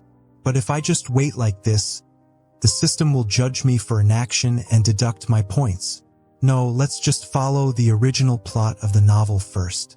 As he was thinking about his further ado, someone started calling him from the outside. Young master, the Su family has sent an invitation. MC, going close to the person, asked, where is the invitation? The person replied that a young lady from the Su family personally came to deliver the invitation, inviting you to dine at Xiang restaurant. And master asked me to ask for your opinion. If you don't want to go, I will send her away directly. M, putting his hand on his chin, started pondering. A young lady from the Su family? If it wee Su Huining, you would have just said it was her. But which other young lady from the Su family would come looking for me? The servant fearfully answered, this servant doesn't know, sir. Ling Hu Hang, waving his hand, said, forgot it. I'll go there myself. MC, coming on the back of that person, came to be sure of that it was not Su Huining. He asked himself, if it's not her, then who in the Su family is it? Standing confidently, he greeted the guest. I heard that you came to invite me to have a gathering at Zuixinlu. I wonder why. When the girl looked at him, she was shocked seeing him. Even Lingui Hang was in the same state. And at the moment she and he both exclaimed in shock, why is it you? You also got into the story. MC, seeing his ex-girl, asked her in a shocked state, you? What are you doing here? The girl asked back, so why can't I be here? And why are you so nervous? I didn't say anything. Looking at him, she mentioned, That's right, I really encountered something strange. This guy is now trying to pretend that he doesn't know me. MC holding his inner feelings tells you came to deliver the invitation, inviting me to dine at Zuetian restaurant? MC McDoubting her intention said no way? Is this really possible? The Sioux girl confirming her intention of inviting him told him that's true. She asked another question. And so then when you said why is it you again, what did you mean to say here? She added it's not like this is the first time we have met. So, do you need to be so surprised? Or do you want to keep acting like we are two different unknown persons? If that's your intention, then I'll play along with you, too. MC getting nervous hearing her proposition, stammers and speaks. I was just expressing my feelings. When we last met, you and I were as close as family. In the blink of an eye, things have changed. MC says to her, well, look what a coincidence. I was just about to say, why is it you? I'm so happy to see you. As he was expressing his thoughts, she grabs his hand and pulls him closer to her. She told him, look at you today in this green robe. It looks much more fitting than the last time you wore that black one with cold trim and a turned-down collar. Mac trembling thought to himself, it's really Mao Chue. She really remembered the clothes I wore last time at the Tan family in the previous novel. Fearfully, he started calling the system. System. Oh system, please come out?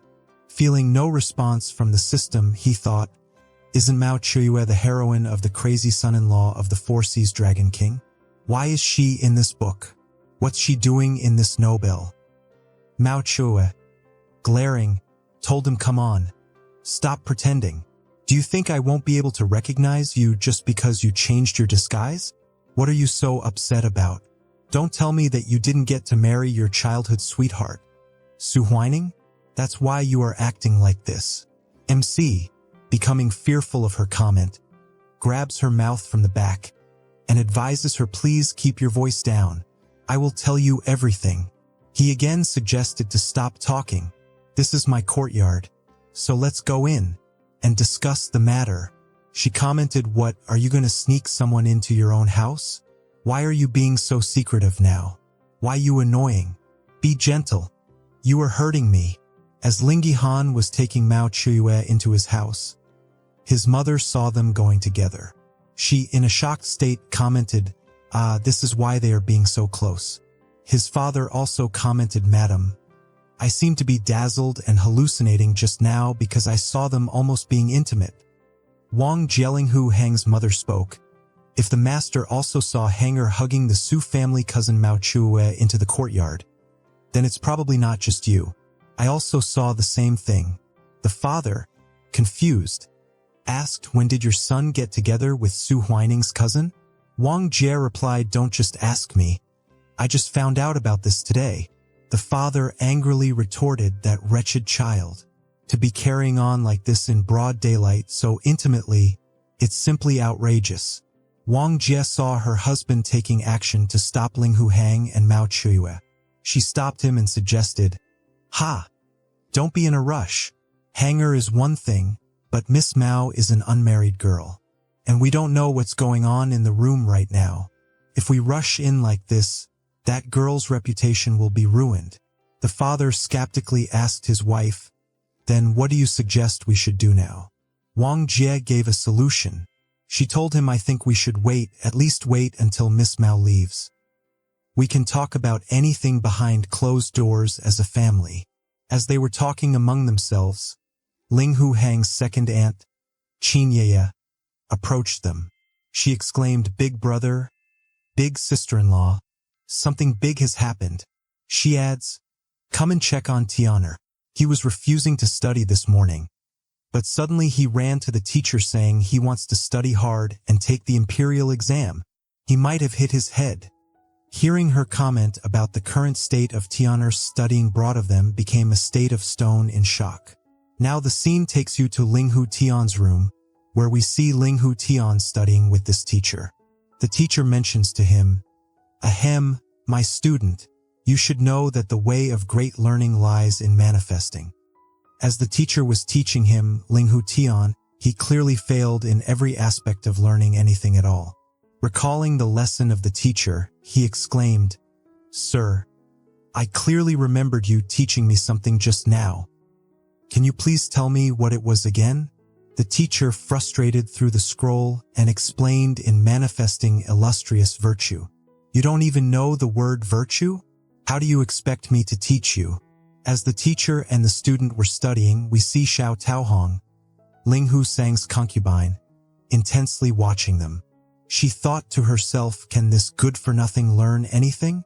Turning away despondently, she thought he was clearly pretending to be good, probably trying to scam money from his mother to go out and start drinking again. She now leaves a relieved deep breath and thinks, "Pew, luckily he didn't grow a brain.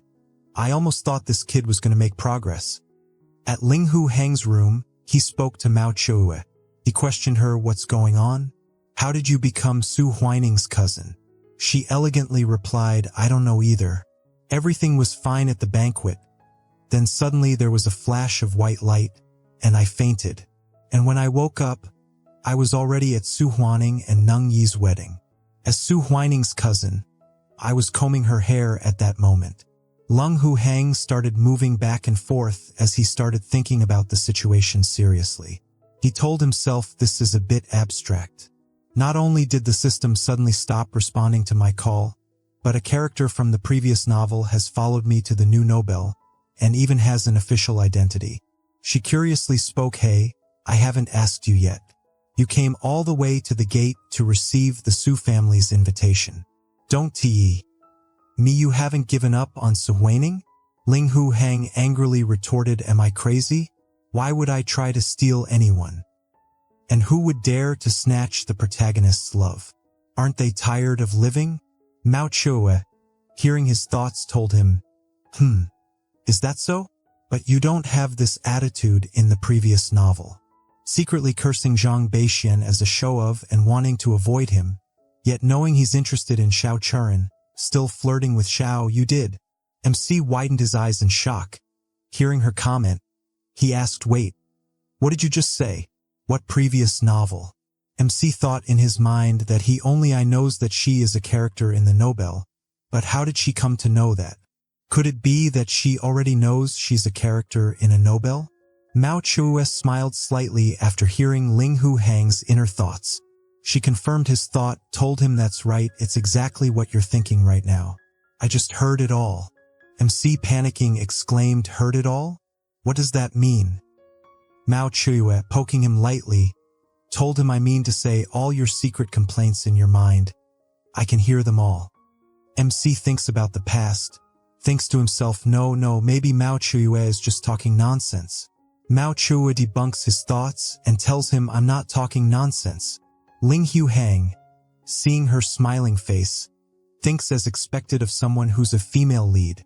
"That smile is so beautiful. I'm just going to die seeing her beauty." Mao Chue, expressing his thoughts loudly, said, "You like seeing me smile? Is that all you like about me?" MC, hearing her say his thoughts out loud, clapped his mouth with his hands.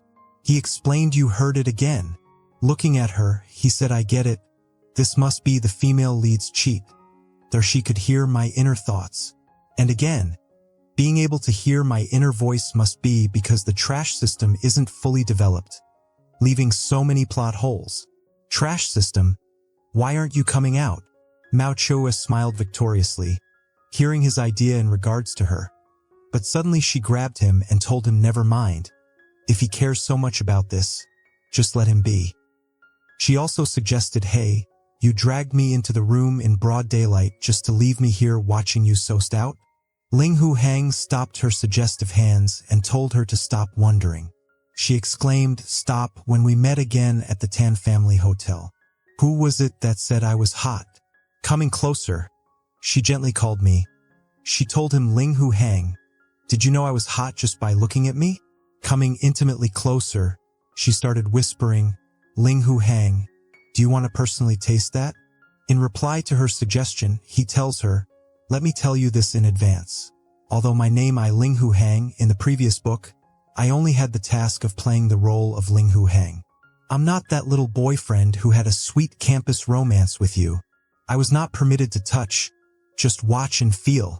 Mao Chuyue explained, would I care about a blind man who dares to break up with me? It doesn't matter who you are. What matters is that there is only you and me here now. And do you know what this is called?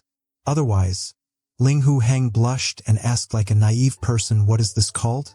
But inside he thought, seeing her beauty, shit, who can resist this? His inner voice suggests stop rubbing me anymore, or this book will become R-rated. This is called A Lonely Man and a Window, A Dry Wood and Raging Fire. Mao Chuyue gave his suggestion on second thought, subbed him into the bed, coming into the same bed with him. She told him it can also be called You Are the Mountain, and I Am the Clouds and Rain. But Ling Hu Hang nervously translated it to be like this. There's a saying that those who play with fire will get burned. He grabbed her delicate face. He told to her, if you do this, you'll be the one who suffers. But Mao Chuyue, undoing her clothes, comments, suffer? You should worry about yourself. At this moment, Ling Hu Hang starts thinking long and hard. He thought in the Nobel Mao Chuyue is at best a passerby. And the protagonist, Ning Yi, is a live-in son-in-law without any harem. So if I mess around with her, it should be harmless, right? Mao Chuyue, getting on top of Ling Hu Hang, seductively spoke. Now look at your head full of dirty trash. I thought you were so capable, but you turned out to be so innocent. I just touched your abs, and already you were like this. Ling Hu Hang got fired up hearing her comment. Flipping the script, he got on top of her. He explained, you asked for this, so here we go. After that scene, we come to see the cloth of both of them are laid under the bed. Mao Chuyue at this moment blushingly asked Ling Hu Hang, what are you going to do? Make your dirty thoughts a reality. Mac Bear's body told her, now I will show you what it means to do whatever you want. And what does it mean by the unity of knowledge and action? Mao Chuyue gave an expectant look, suggesting, then let me see it. How true to your word you can be. On the next day, we see Ling Hu Hang and Mao Chuyue lying beside each other, although Mao Chuyue looks pretty satisfied. On the other hand, Ling Hu Hang looks sucked up and dry after the instant activity. At this point, looking at her, MC commented, Mao Chuyue, you are really not a human being. Mao Chuyue, smiling and satisfied, gets up from the bed and starts dressing herself. She mentions that if it's any later, everyone will be waiting for us. MC looks like he has been tortured all night by a group of love-bite insects. Thinks to himself, I have to meet the male protagonist, but my legs are so weak. My back hurts so much from being scratched. I really don't want to get out of the bed now. Mao Chuyue, hearing about his inner problem, exclaimed in a threatening way, if you don't get up, we'll do it again tonight. Hearing her threat, he immediately gets up from the bed, saying, I'll get up right now, you get to your work. Next, we go to the Yitian restaurant, where the receptionist received them warmly by saying, the Su family booked the Yuhuchin room. The hosts just arrived, you two came at the perfect time. So follow me to there. Ling Hu Hang followed the guide, and after reaching his destination, he saw the main female lead of the story. The female lead, seeing him, shyly exclaimed, Ling Hu Hang, what is he doing here? MC, seeing her look, thought to himself, hey, you're a married woman now. Can you not look at me like that? I'm scared. Hearing his inner voice, Mao Chuyue starts laughing in delight.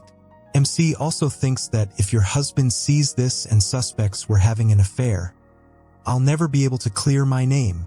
On the other side of that room, we see Ling Hu FRNG and his wife sitting with old Master Su, and So Huining's parents. In there, Su Huining looked towards MC. When he spoke to them, sorry, we're late. Ling Hu Hang, seeing his parents' presence over their thoughts, so they also invited my parent. They have made quite the grand setup. His parents scolding told him, you know you're late, and you're still standing there foolishly? Come sit down. Stealing the spotlight, the protagonist enters the room. He told Ling Hu Hang's father, Uncle Ling Hu, no need to be harsh on brother Ling Hu. He mentioned that it's just a family dinner. Ling Hu Hang, clutching his fist, watches as the male lead Ning Yi appears at the banquet. At his presence, MC surprisingly remembers that the person is Ning Yi, the big shot who's about to strip up the Sangzhou business world. Ling Hu Hang takes us to the background story of Ning Yi, according to the novel story, who is the sole survivor of the once great family. 20 years ago, a great fire burned the once prosperous Ning family mansion to the ground. Well, if you haven't grasped it yet, the scene shown in here of a large mansion on fire is the same mansion of Ning family. I'm sure you are not that smart to understand this fact by yourself. That's why I had to step in, and the story makers had to include the story in a bracket. Anyway, back to the flashback we go. After Ning Yi became an adult, he was found by the old master Su. Man, he is really old to expect. The old man who arranged for him to be married to Su Huaning. And in the process, Ning Yi became the current son-in-law of the Su family. Coming to the present, Ning Yi starts to greet Ling Hu Hang. He told MC this must be the elder young master of the Ling Hu family, right? Please accept my greeting. I'm Ning Yi. He adds that my wife told me that brother Ling Hu took great care of her since childhood, and that created a bond beyond compare. It's a pity we couldn't meet on the wedding day. Ling Hu Hang sweeting, due to nervousness, told Ning Yi no brother. Not at all. Inwardly, MC thought to himself, according to the Nobel's plot, he's also a fellow transmigrator from the modern era. And I just don't know which version of the modern world this big shot is from. Breaking the silence, Ning Yi mentioned, brother Ling Hu, I know there has been a lot of speculation in the town recently about my marriage with Ning. I think he is calling Su Huining Ning by a nickname. Ning Yi adds to prevent brother Ling Hu from having any misconception about the Su family. I've specially prepared this meal to invite you over and clear up any misunderstandings, touching his chin with his hands. At this point, MC started thinking long and hard that I knew this banquet wasn't going to be simple. He's clearly here to test me on my stand on their marriage. Ling Hu Hang thought again. Ning Yi clearly wanted to see if I still have feelings for Su Huining, and whether the Ling Hu family has any grudges against the Su family. At this time, anyone who doesn't climb to the boss's legs and beg for mercy is a fool. MC, hearing his comment, exclaimed in shock. Ha, ha, ha. What misconceptions could there be? How could there possibly be any misconceptions? Ling Hu Hang, with a strong resolve, told Ning Yi's brother, I think you and Su Huaning are a perfect match. A talented man and a beautiful woman together is the best thing that can happen. I sincerely think you two look great together. And that is absolutely my thought. Ling Hu Hang adds, I didn't attend the wedding banquet that day because I had an upset stomach. Calling the groom, he said, brother Ning, please don't overthink it. MC oiling the male lead commented, who made the rule that childhood sweethearts have to get married? Making Ning Yi more shocked, MC told him Miss Su and I are, at most, just 24K pure friendship. MC recalls some modern world fears mentioned. The dying man suddenly sits up in shock. And the clown was me all along? And with that bot of them create a brotherly bond between themselves. Su Huaning watched their sudden shift in behavior. She asked Mao Chui's cousin, do you understand what they're talking about over there? Mao Chui, being mysterious, replied, sis, some things cannot be said, cannot be told.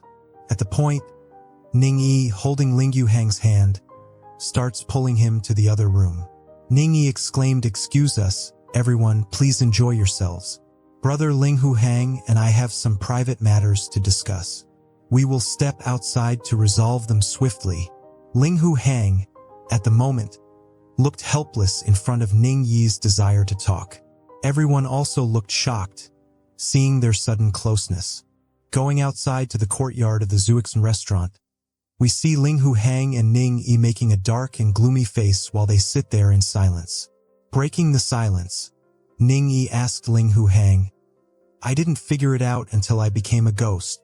He added, how could I, a top student who just graduated from Harvard Business School, be so unlucky that I was robbed and stabbed to death in a deserted alley, and it occurred when I just went out for a midnight snack. Man, I didn't know a person graduating from Harvard School, I repeat, from Harvard School, can be called a genius top graduate. Please let me know in the comments if you guys think the same, or if this is just a cheesy joke from the other side. Ling Hu Hang picks up a blade of grass from the ground and, in anxiety, puts it in his mouth. While doing that, he conveys his sympathy for Ning Yi, leaving a deep sigh. He told Ning Yi, "Bro, I feel your pain. You are just like me." I was excited, looking forward to holding hands with my online girlfriend, and we agreed to meet in person at KFC. Guess what? After talking to her for 8 months. And before that could happen, I was killed by the billboard. Ning Yi again joined in the conversation, told MC, "By the way, after I transferred here, I found out that my character setting is orphaned, and his family is wiped out. Now I'm Su family's live-in son-in-law. What about you?" Ling Hu Hang, looking down, Cass commented, "Don't mention it.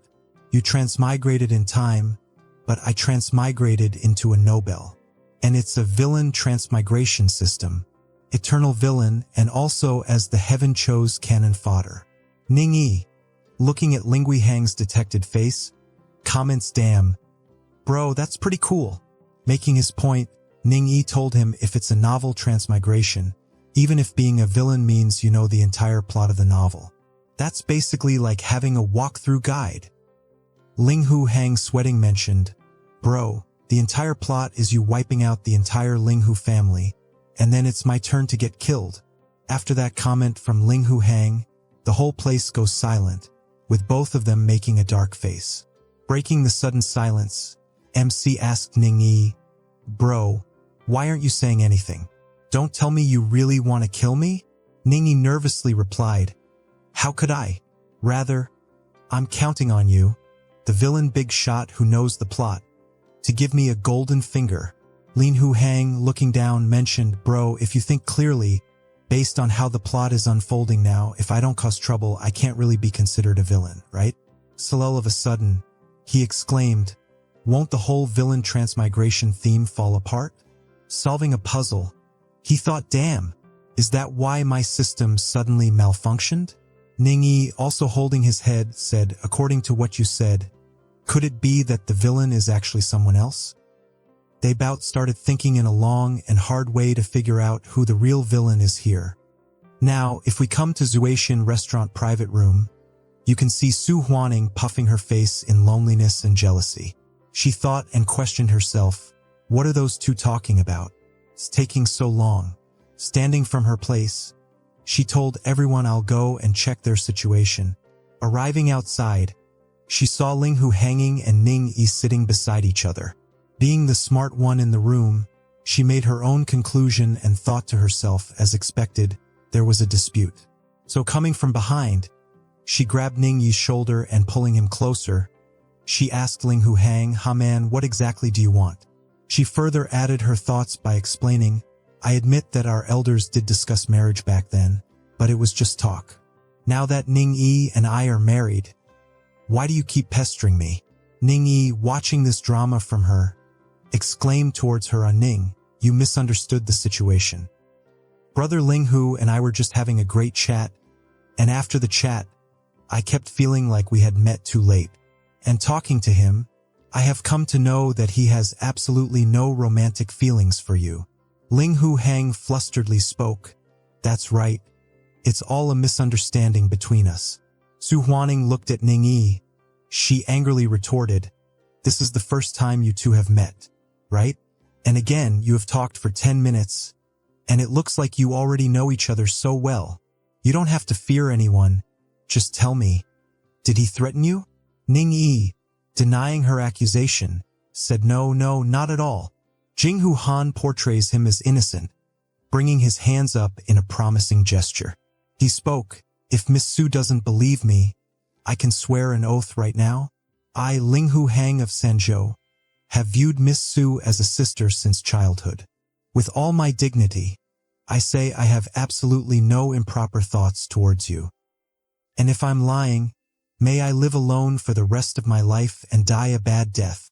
After swearing all of this to her, he thought to himself, regardless of whether the original Ling Hu Hang had any feelings for Su Huaning, but at least Sangzhou Ling Hu Hang's oath has nothing to do with me, the Ling Hu Hang who transmigrated in the novel. Coming to the outside world, we saw Su Huaning nonchalantly replying to him, "Really? do you have such a pure thought towards me? Ling Hu Hang assured her. He explained, really, you said it yourself earlier, the engagement matter was just mentioned casually by our elders. When did we ever take it seriously? MC added, you found a good husband. I couldn't be happier for you. Ling Hu Hang, making full use of the situation, puts his hands on Ning Yi's shoulder and mentions, just now, when brother Ning Yi and I were talking to him to treat you well in the future. Ning Yi, looking flustered, replied in the affirmative. Su Huaning saw their overdramatic pose, and although she is from medieval times, even she started making a creepy face. Swiftly handling the situation, Ning Yi pushed Su Huaning from the back. He also explained to her, now that things are cleared up, let's hurry back and eat. And while leaving with Su Huaning, Ning Yi gestured MC to keep silent. As they started leaving, Ling Hu Hang let out a long breath of relief. He thought to himself, this wave is aidable and I've achieved alliance with the big shot. Finally, I don't have to worry about getting killed. As all of this was happening outside, MC's parents suggested everyone, ha ha ha, brothers, let's drink and eat to enjoy ourselves. At that moment, the lead characters of the story all appear at once. Seeing them together, the old master Su stood up from his place and started calling little Hang. Your grandpa Su is here and has something to say to you. As everyone stood in anticipation of the old master's speech, he instead asked if they hadn't started fighting outside earlier. Did they? He adds that the children of the Su family aren't capable. I had no choice but to place the burden of the Su family on Huaning. Looking at Ling Hu Hang's father, he spoke back then. I truly wanted to marry her to Ah Hang. But how could the elder son of the Ling Hu family's main branch become a live-in son-in-law in my Su family? That's why I did what I did. Coming back to Ling Hu Hang's father, he told old Master Su that Su Huaning is smart and capable. The Su family has a promising future in her hands. As long as the old master doesn't mind, our two families will inevitably need to support each other in the future. At a certain point in the conversation, Ling Hu Hang's mother looked at Mao Chuyue. Suddenly gesturing at her and my apparent relation, she winked, looking at her. Mao Chuyue was caught off guard by her sudden gesture. She was left in a daze in that moment. Coming back to the conversation between old Master Su and Ling Hu Hang's father, Ling Hu Hang watched all that was happening in there, and looking at the situation, he commented, ginger gets spicier with age. Making a frowning face, he retorted, man, who would believe that the same guy who was cursing the Su family so fiercely last night. Zooming out, we saw Mao Chuyue and MC, both looking at the situation with apprehensive thoughts. Old Master Su laughs. Hardly, ha ha ha ha. This meal was really enjoyable. Ling Hu Hang's father also looks pleased with the thought. MC and his new wife were leaving the place slowly, but Ning Yi from the back suddenly called MC, ha brother, walk slower. He told MC that I'll come find you when I'm free in a couple of days, and we'll discuss the next step. Ling Hu Hang smiled and said, all right, see you soon. At a point, Ling Hu Hang, with his mother, was standing in front of the carriage of Mao Chuyue. A silhouette of her can clearly be seen from the outside. Mao Chuyue is being mischievous and flirtatious. Removed the carton and blushing gestured the calling sign towards Ling Hu Hang. MC also blushed seeing he sign.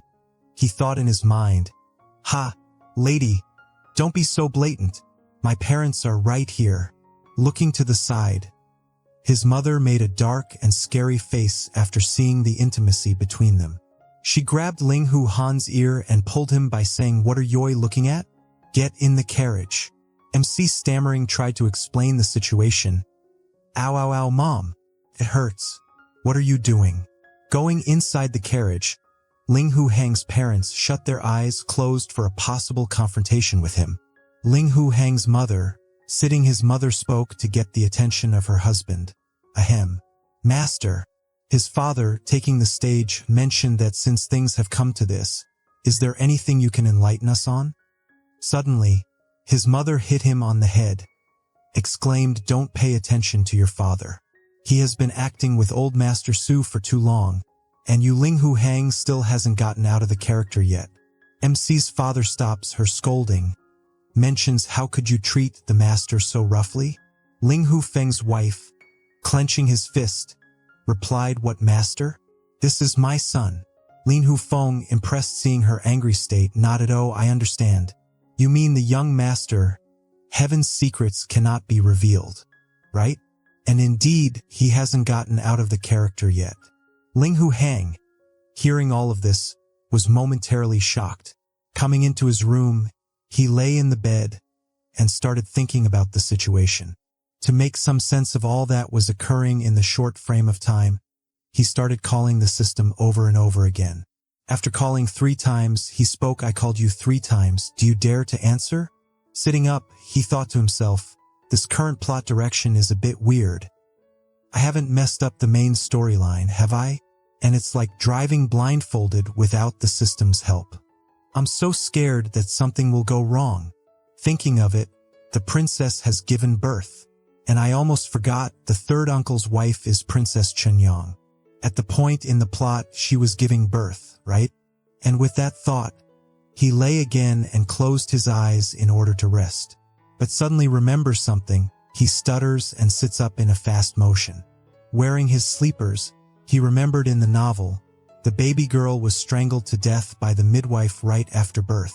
Switching profusely, MC recalled Princess Chantang thought the child died prematurely due to difficult labor and suffocation.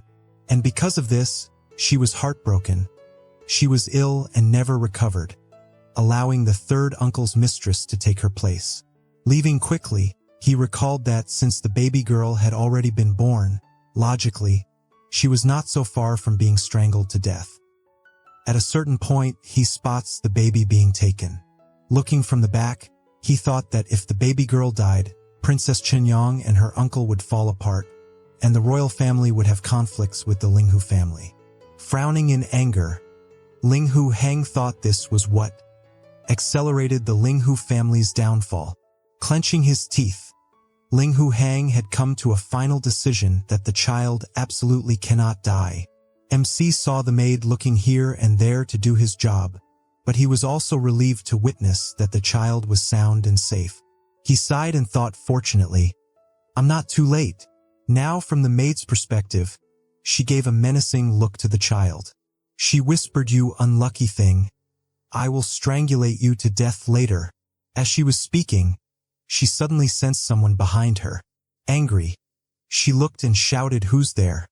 Before she could make sense of anything, a strong kick came towards her, knocking her out of her feet. So as she started following Newton's law, to no one's astonishment, the baby was out of her grasp, and also was flying in the air like an angle. But before the baby could fall, Ling Hu Hang caught her delicate baby firmly. As he caught the baby, he let a sigh. Making a divine sense, he asked the question of the century, where are you sneaking off to with the child so late at night? In the third uncle's courtyard, the maid nervously thought that this master is usually cynical and undisciplined. Then how would he know anything about the newborn children?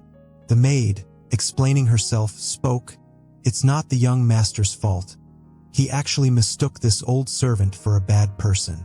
The eldest master doesn't understand. It would be bad if he harmed the child by holding it improperly.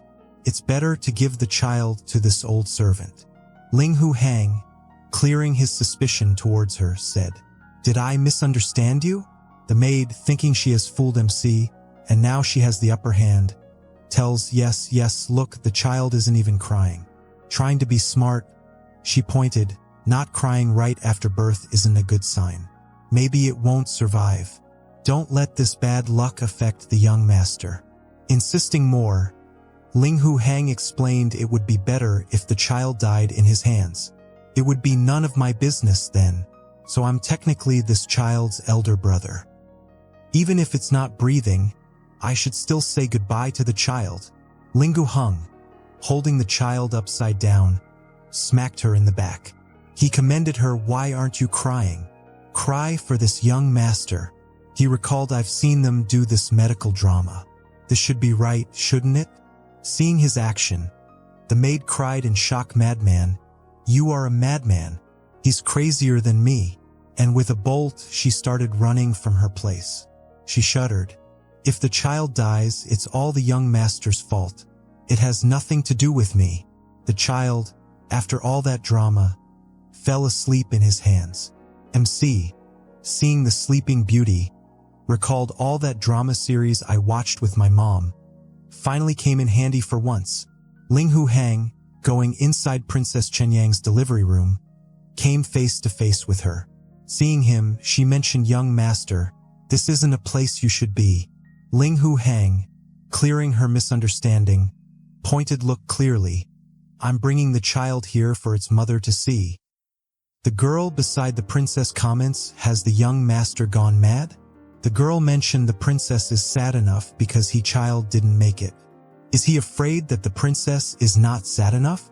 Ling Hu Hang closed his eyes, hearing her comment, standing and moving towards the princess. He explained, "Get out of my way. Don't block the path." We saw the princess was wiping for her lost child. The third uncle present there spoke, "Nephew, what are you doing?" Giving the child to the crying princess. She took the child from his hands enthusiastically. The third uncle, comforting her, told he not to worry. "If the child is gone, we can have another one later. Don't be too sad. We are so young. After you rest for a year or so, you can get pregnant again."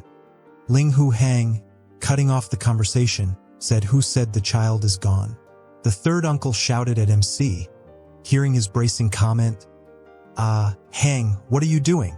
Can't you see Chenyang is already devastated? Provoking her like this is simply foolish." The princess, removing her tear with a towel, commented, "Little Hang, what exactly do you mean?" MC thought in his mind, how could you believe whatever anyone says? A midwife of unknown origin tells you your own flesh and blood is dead. And you actually believed it. Letting a deep sigh, he thought again how utterly stupid they say motherhood makes one strong. But in her case, it seems motherhood took her IQ that she had. The princess, hearing the comments from Li Gu Hang's mind, said, "Little Hang, what are you saying?"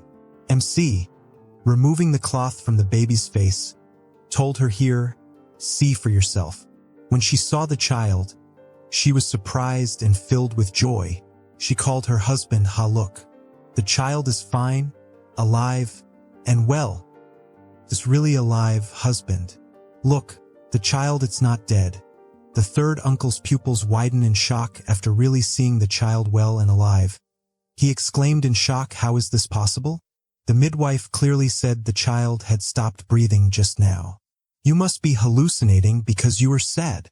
Princess, annoyed, mentioned the midwife you found said the child was dead? But the child is alive and well. He is not dead at all. It's a he. I thought it was she anyway. My mistake, the mother knows better than me, obviously. The princess, crying, accused the midwife of being suspicious. Ling Hu Hang, looking at the couple, thought about the time they finally realized. There's still hope, but breaking all of his expectations, Ling Hu uncle tried to snatch the child from his mother. But the mother, showing the strength of her motherhood, denied his advance. The princess spoke. "I was weak earlier, but you, the father, were also fooled by others. So the child doesn't need you to hold him anymore. Get out." The third uncle at this point looked at Ling Hu Hang with a glare, but MC acted that he had no hard feelings for his thoughts. The shameless person acting to be a saint nodded in agreement. All right, don't be angry. I'll do as you say. I'll just leave now, you've just given birth and are weak. Don't get agitated.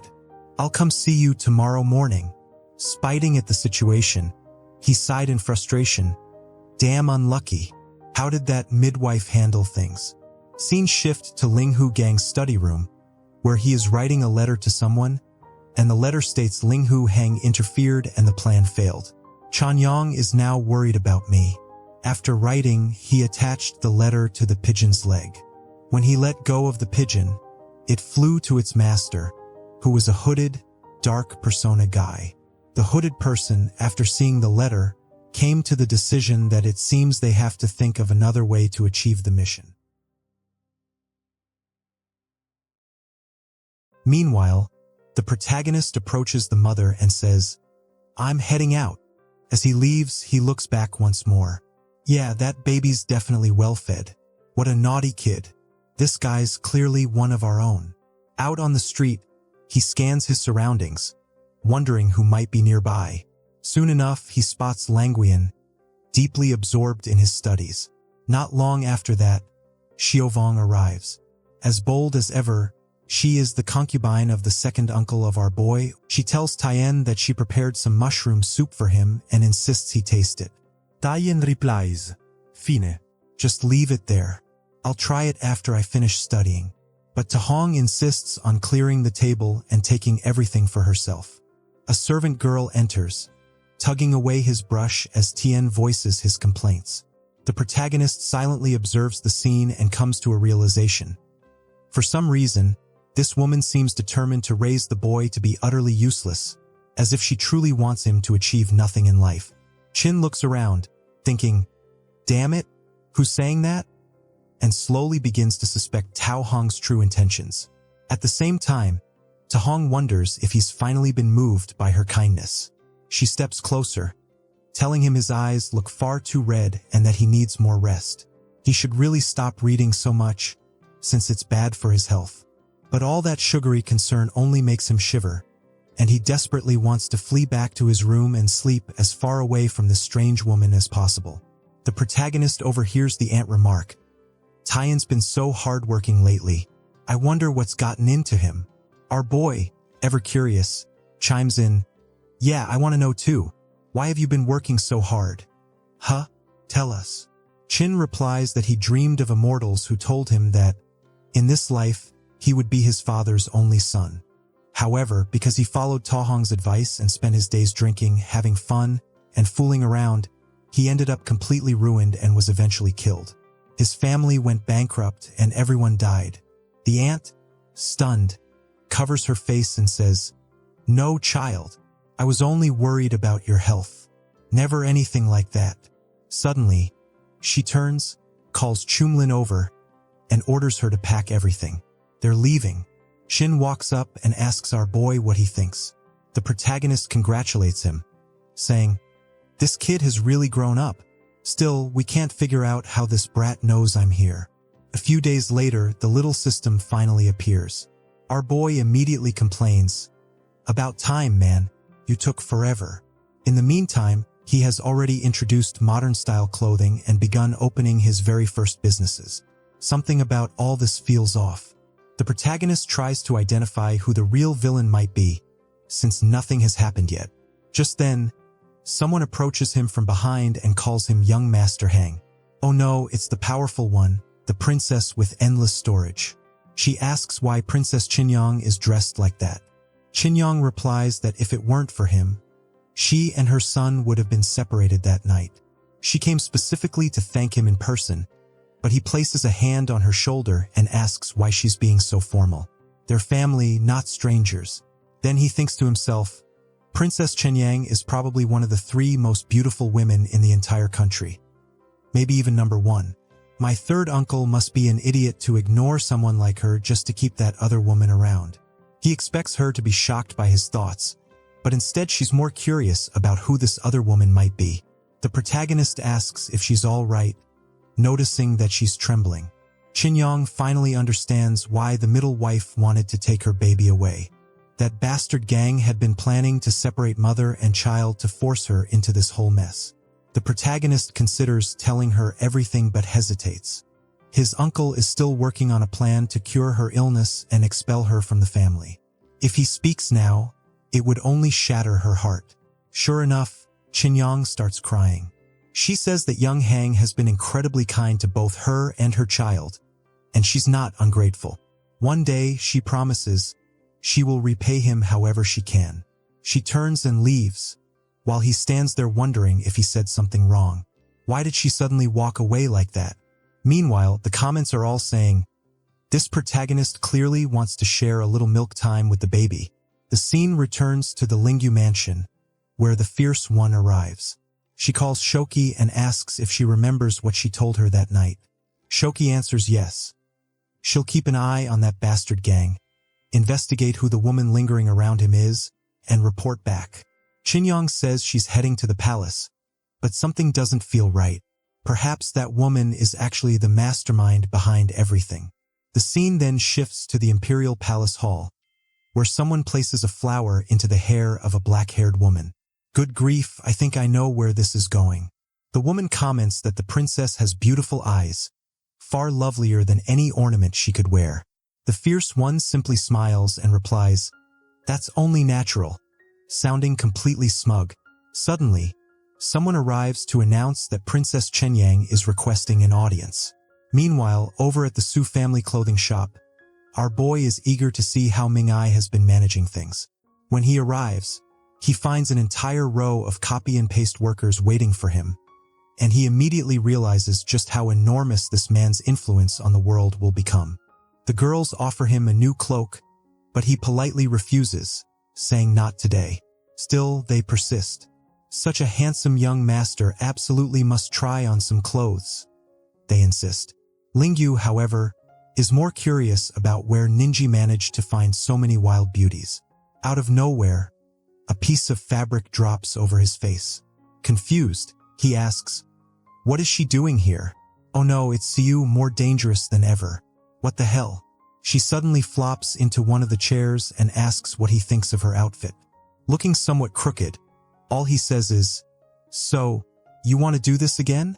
She immediately launches a stomping attack, demanding to know why he hasn't contacted her in the last few days.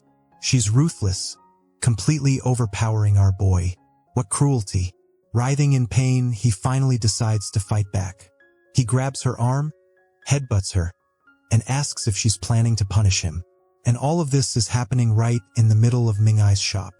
"See? I told you." Suddenly, the door flies open.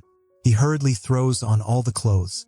That's when Ninji appears and says, "Hey, brother Linger, you finally came."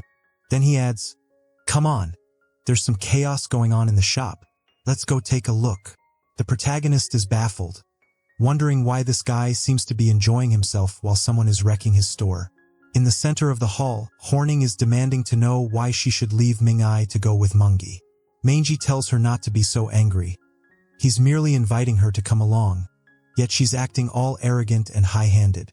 He says she ended up marrying this poor loser, and now she'll have to work every single day. She really brought this streak of bad luck on herself. Watching this, Lingyu starts wondering if this guy isn't behaving the way he was originally meant to. At the beginning of the story, his only purpose was to constantly insult Ming, but now he seems to be taking Lingyu's role instead. Ning, however, is furious, shouting that this bastard is insulting Horning and demanding a beating. The protagonist holds him back, telling him to stay where he is. With Horning's strength, who would Morang even stand a chance against anyway? She fires back, asking, "If Ning-ai is nothing, then what does that make you, moron?" A foul-mouthed, pot-bellied, thick-headed idiot. Probably some savage insult in Chinese that we don't even get the reference to. Lingyu, watching this and thinking his wife is terrifying, sees her completely humiliate the guy and feels relieved that someone else is doing the insulting for him. Many agrees, saying she's better at everything she does. But now the protagonist isn't pleased at all. Being friends with a love-struck man is an absolute nightmare. Mang keeps yelling, screaming, "Horning, you filthy woman. The only reason I wanted to marry you was because my family is far superior to yours." At that exact moment, Lingyu realizes this is precisely what he was supposed to say. It's as if the story is fixing itself.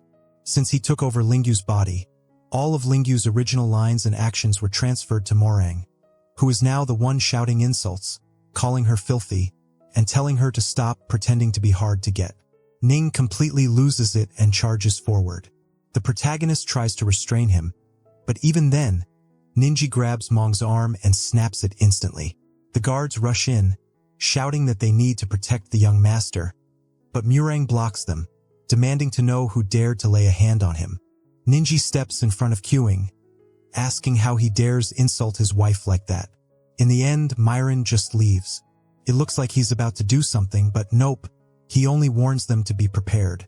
The people nearby begin whispering that Master Lingucha really shot himself in the foot this time. Once again, another scene unfolds exactly as it did in the original story. So the obvious outcome follows. Since he's allied with Nimi, the villain now must be, or maybe it could be someone else entirely. Just thinking about who the real villain might be, and how many possibilities there are, feels strange. Right then, Huyu bumps into him, and he asks her what she's doing there. She says, "Hey, don't you think Ming'ai is kind of strange? This shop he opened is filled with modern clothing, and his fighting techniques look way too futuristic." Feeling a bit awkward, the protagonist asks, "Didn't you notice anything else unusual?" She replies, "Maybe, but what I really noticed is that this guy truly protects his wife, unlike a certain someone." Lingyu apologizes and says, "That's just how I am. Unfortunately, I don't know how to be gentle, only wild." She snaps at him to stop with the dirty jokes and walks away, saying she's too tired to argue with him. But the protagonist starts thinking.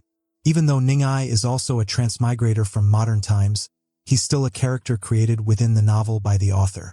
He himself, on the other hand, came from completely outside the story. He didn't exist here before at all. But Kuyo is different.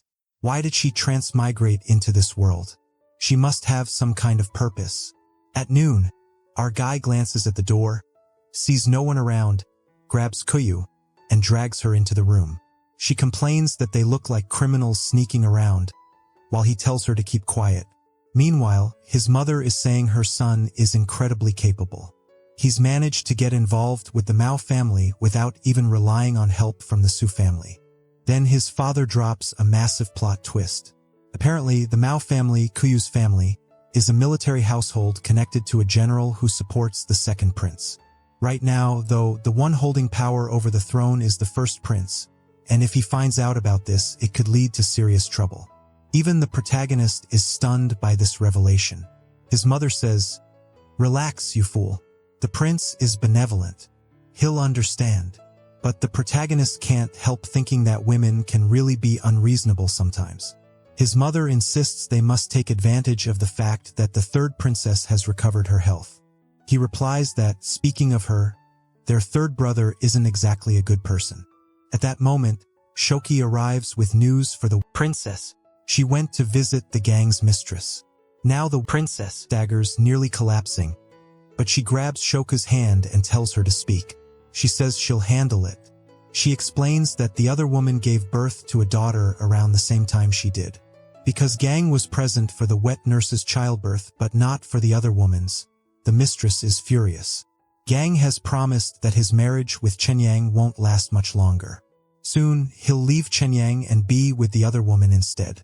The poor woman breaks down crying, realizing that if he's making plans like this, it's almost as if he already knows she's going to die. Now she understands that if her baby had died, she truly would have been crushed and turned into an easy target. Worst of all, she realizes this was all planned by her own husband. She also understands that none of this happened because Lingyu exposed the gang's schemes. She swears she'll never forget his kindness. But she isn't the only one thinking of showing kindness. Tu is also considering it. Today, however, she's furious. She says that if he won't say anything, then she's leaving.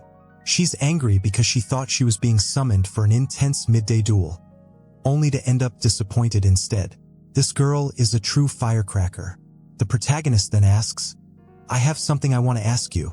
When you ended up in this novel, did you receive some kind of special mission?"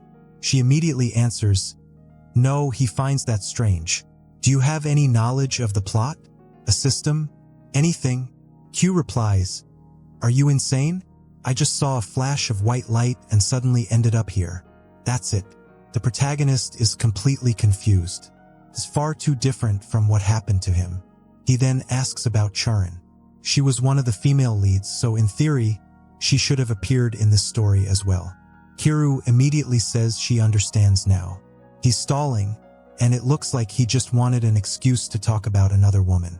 He tells her to calm down, calls her crazy, and explains that he's only trying to discuss other characters to figure out what's really happening.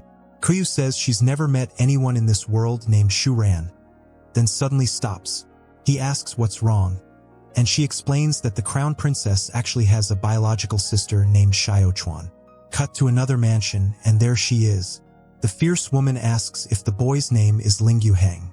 The maid answers yes, and she smiles, saying she never expected this, but she really will be able to meet him again. Scene shifts to the day of the celebration. Everyone is present, congratulating the wet princess on giving birth to such a healthy baby boy. The protagonist's mother walks over. "Congratulations, princess.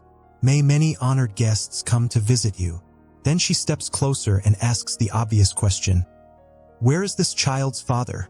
Xiang replies coldly that she doesn't care about him at all. He can die or do whatever he wants for all she cares. A short while later, as everyone mentions that the sun will be setting soon, the gang suddenly appears, acting completely casual. "Hey everyone, I'm here. Let me sit beside my beloved wife and this daughter I clearly want in my life." Xiang asks sharply, "Why are you late? And why weren't you prepared to be here on time?" Awkwardly, he claims he was prepared, even saying he brought an incredible gift for his daughter. She glares at him and asks if he truly believes a piece of silver is more valuable than being present at his daughter's side. Apparently, this moment is meant to determine the child's future. Gang responds that a future made of gold would be too much for a woman to bear, so silver is the best choice. She throws it to the ground, calling it ridiculous. To her, this means he doesn't think his daughter is worth gold. Everyone gasps, staring in shock. After all, she just tossed it onto the ground. Gong panics. "Woman, what are you doing? You're drawing attention to us." He says he'll buy another gift, but she says it's meaningless. If he didn't choose gold from the start, then nothing else matters. She accuses him of likely buying gold for his other wife instead. Gang starts sweating. She stands up and asks if he truly thinks she doesn't know. Then she threatens him, warning him to keep that other woman and her child hidden, because the royal family has ways of dealing with situations like this. Gang rises in fury, demanding how she dares threaten her own husband. She used to be so obedient. Now she's asking to be beaten. But suddenly, from the doorway, an announcement rings out. The eldest princess has arrived. Gang freezes while the protagonist spits out his drink. Outside, soldiers line up, clearing a path. The fierce woman walks in, and the protagonist immediately realizes it. This is the troublemaker who shares the same name. When he opens his eyes, there she is, no more suspense. She waves playfully at him as whispers spread through the room. "Wait, the princess knows Lingyu? Since when are they so close? What's going on?" The protagonist is furious, pacing back and forth. Chuan is here. Kuyu is here. And any moment now, that bastard Biquan might show up too. He goes to Tsuyu and asks, "Do you know Ambituan in this world?" She answers, "No." Then Chuan presents a jade ring as a gift for the baby. Xiang says, "It's far too precious. There's no need." Chuan replies that it's meant to wish the child a bright future. Everyone begins murmuring in amazement. Wow, the child is being blessed by the great princess. Her future will surely be brilliant.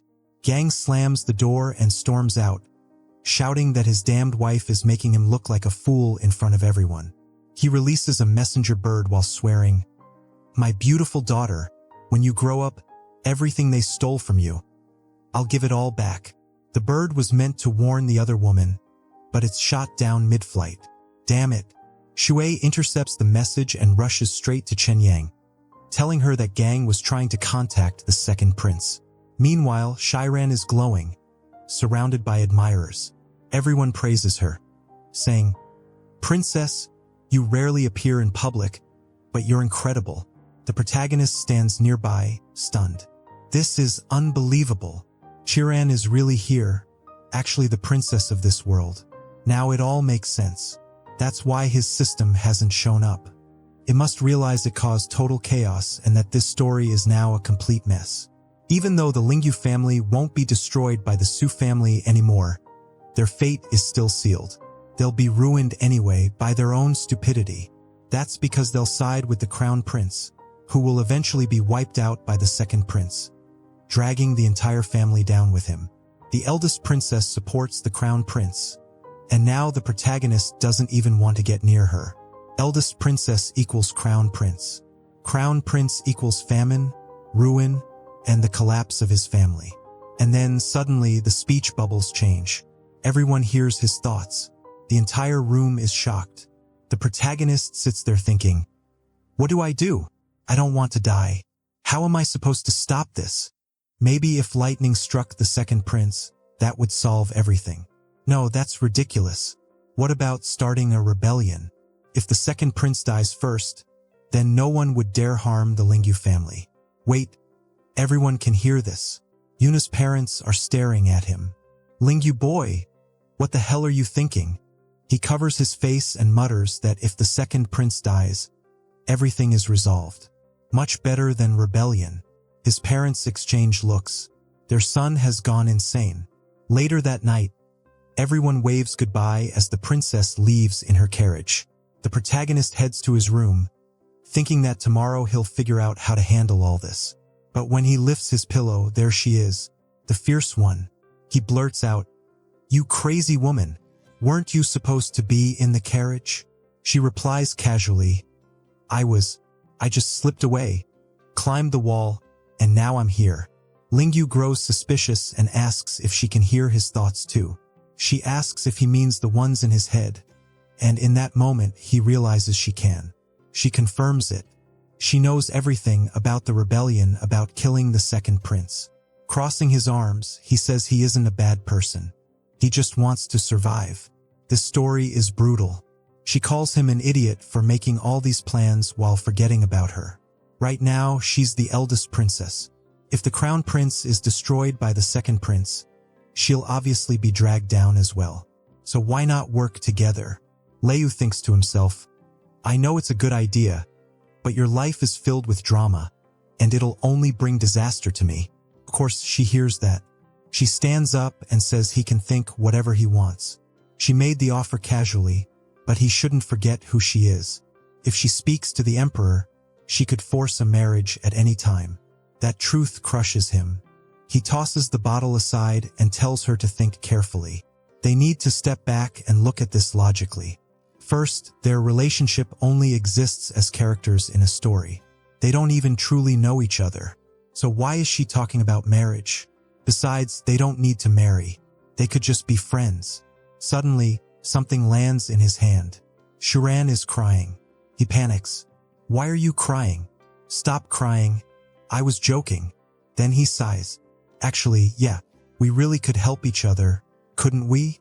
That would be amazing. And it's not that I don't want to marry you because of you. It's just that your rank is higher than my uncle's. Marrying someone above them would feel strange. The family hierarchy would become chaotic. They keep coming up with excuse after excuse, but Churn simply says it's fine. He can do whatever he wants. She's leaving and will inform her father that he plans to revolt and kill the second prince. Tomorrow, the entire Lingyu family, including him, is set to be executed. She may not have solid evidence, but her father trusts and loves her, so she's confident that his family won't be spared. Her tears come from heartbreak, knowing that everyone here is about to die. The protagonist stands there, completely lost. Then suddenly he grabs her and says he's changed his mind. Marriage sounds wonderful. He's a young man full of energy, so why not get married immediately? And she, equally energetic, grabs him by the waist, insisting he needs more motivation. Inside, the protagonist thinks, Chan, you can hear me, right? I don't even know what to say out loud, so I'll just think what's in my heart and let you hear it. I already belong to Ku. In this world, she's the granddaughter of General Mao Shan. I remember long before I met you, I already had a relationship with her, and yes, we've already done that, so maybe we should keep a bit of distance. Shiran slaps him across the face. The poor boy is almost in tears. She yells, You bastard! Do you think this is some kind of reward? No, this is a punishment. You don't get a choice. What the hell? The protagonist stammers, bewildered, asking what she means by punishment. Churn explains, Don't forget the Mao family is connected to the second prince. That makes you a traitor as well. That's why you must be punished. Damn, this girl is ruthless. Look at this people. This has gone full Dragon Ball mode. Fights, high stakes, and sheer chaos. This poor guy doesn't stand a chance. She pulls him into a spider-like hold. He's trapped, no escape. Then she adds that he's neither fast nor strong enough to handle her. Humiliating him in the middle of the fight.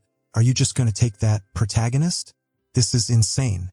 It's reminiscent of the Frisia fight, which took countless chapters and action scenes, and now we're already on to the next day. Being an honest man, the protagonist even picks up her armor afterward and returns it to her. She thanks him, saying that if she'd known he'd be this obedient after a fight, she would have fought him sooner. She leaves the room, remarking that there's no need for an escort. He's already served his purpose. The poor boy, battered and bruised, thanks her for the company. She starts walking away but pauses to tell him to prepare. What they didn't win before must be won now, and she'll be waiting patiently for him to marry her. The worst part.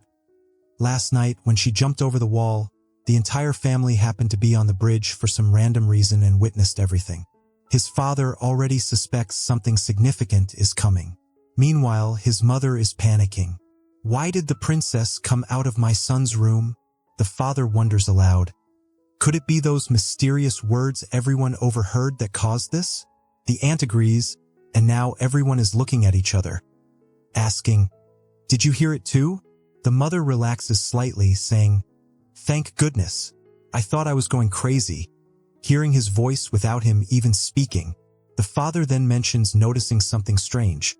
When their third brother gang is nearby, he doesn't react to Lingyu's thoughts. It's as if he can't hear them at all. Pausing to think, the father reflects, young Lingyu is truly a good kid. Every thought he has is for the benefit of the Lingyu family. They only need to recall what happened during the Minji incident. Instead of getting upset and accusing Minji of taking his childhood fiancé, he accepted it and even supported him. This way, the Lingyu family avoided a massive disaster. On the other hand, the third brother is still ambitious, scheming to bring the family down. Perhaps those who don't want what's best for the Lingyu family are precisely the ones who cannot hear his thoughts. Damn, everyone in this world is getting sharper, smarter by the minute. So let's see what's up next. Shag agrees it makes sense but notes they'll need to test it first. Now, they are fully determined to do so. Elsewhere, a messenger bird arrives, and someone discovers that the eldest princess stayed at the Ling, Hu mansion and knows Lingyu Hang. Could it be Bixuan? Just then, the door opens, and in walks the second prince, Xiao Changens. He says, "Master Buin, just as you predicted, the general with him truly is a traitor, secretly siding with the crown prince. Thank you for warning me. Here comes this bastard again." Buinin replies humbly, "I'm just a servant, undeserving of the credit. The fact that the second prince chose me proves how decisive and intelligent he is." The prince sits, assuring him not to worry. Once he takes control of the empire, Charan will be given to him as a wife. On top of that, he'll allow him to keep Kuyu, the general's granddaughter, as a concubine. Changens has already noticed Bixuan's interest in both women. The fool drops to his knees, thanking the prince. Good grief, this guy really works hard for women. Bixuan, however, thinks, this prince is an idiot, just another pawn in my game. Buinin was sent to this world. How could I ever remain beneath anyone? I want the woman, I want the world, and I'm going to claim it all.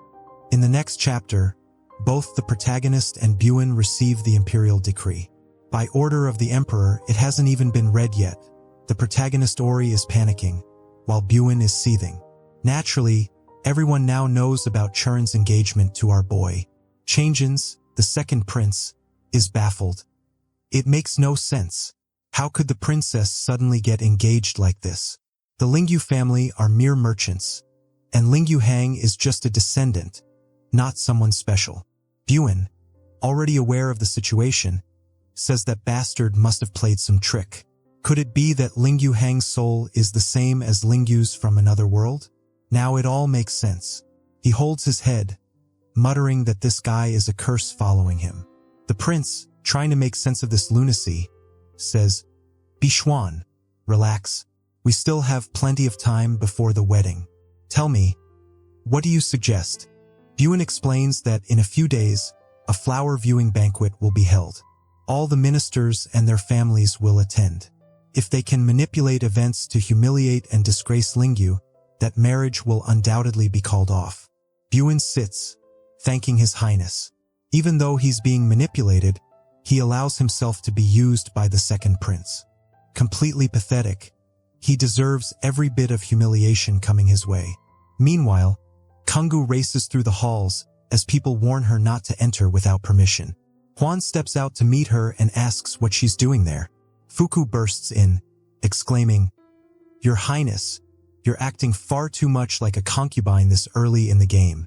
Churin immediately realizes that this girl must have come for Lingyu. Fuyu comments that they'll just have to see who he truly chooses.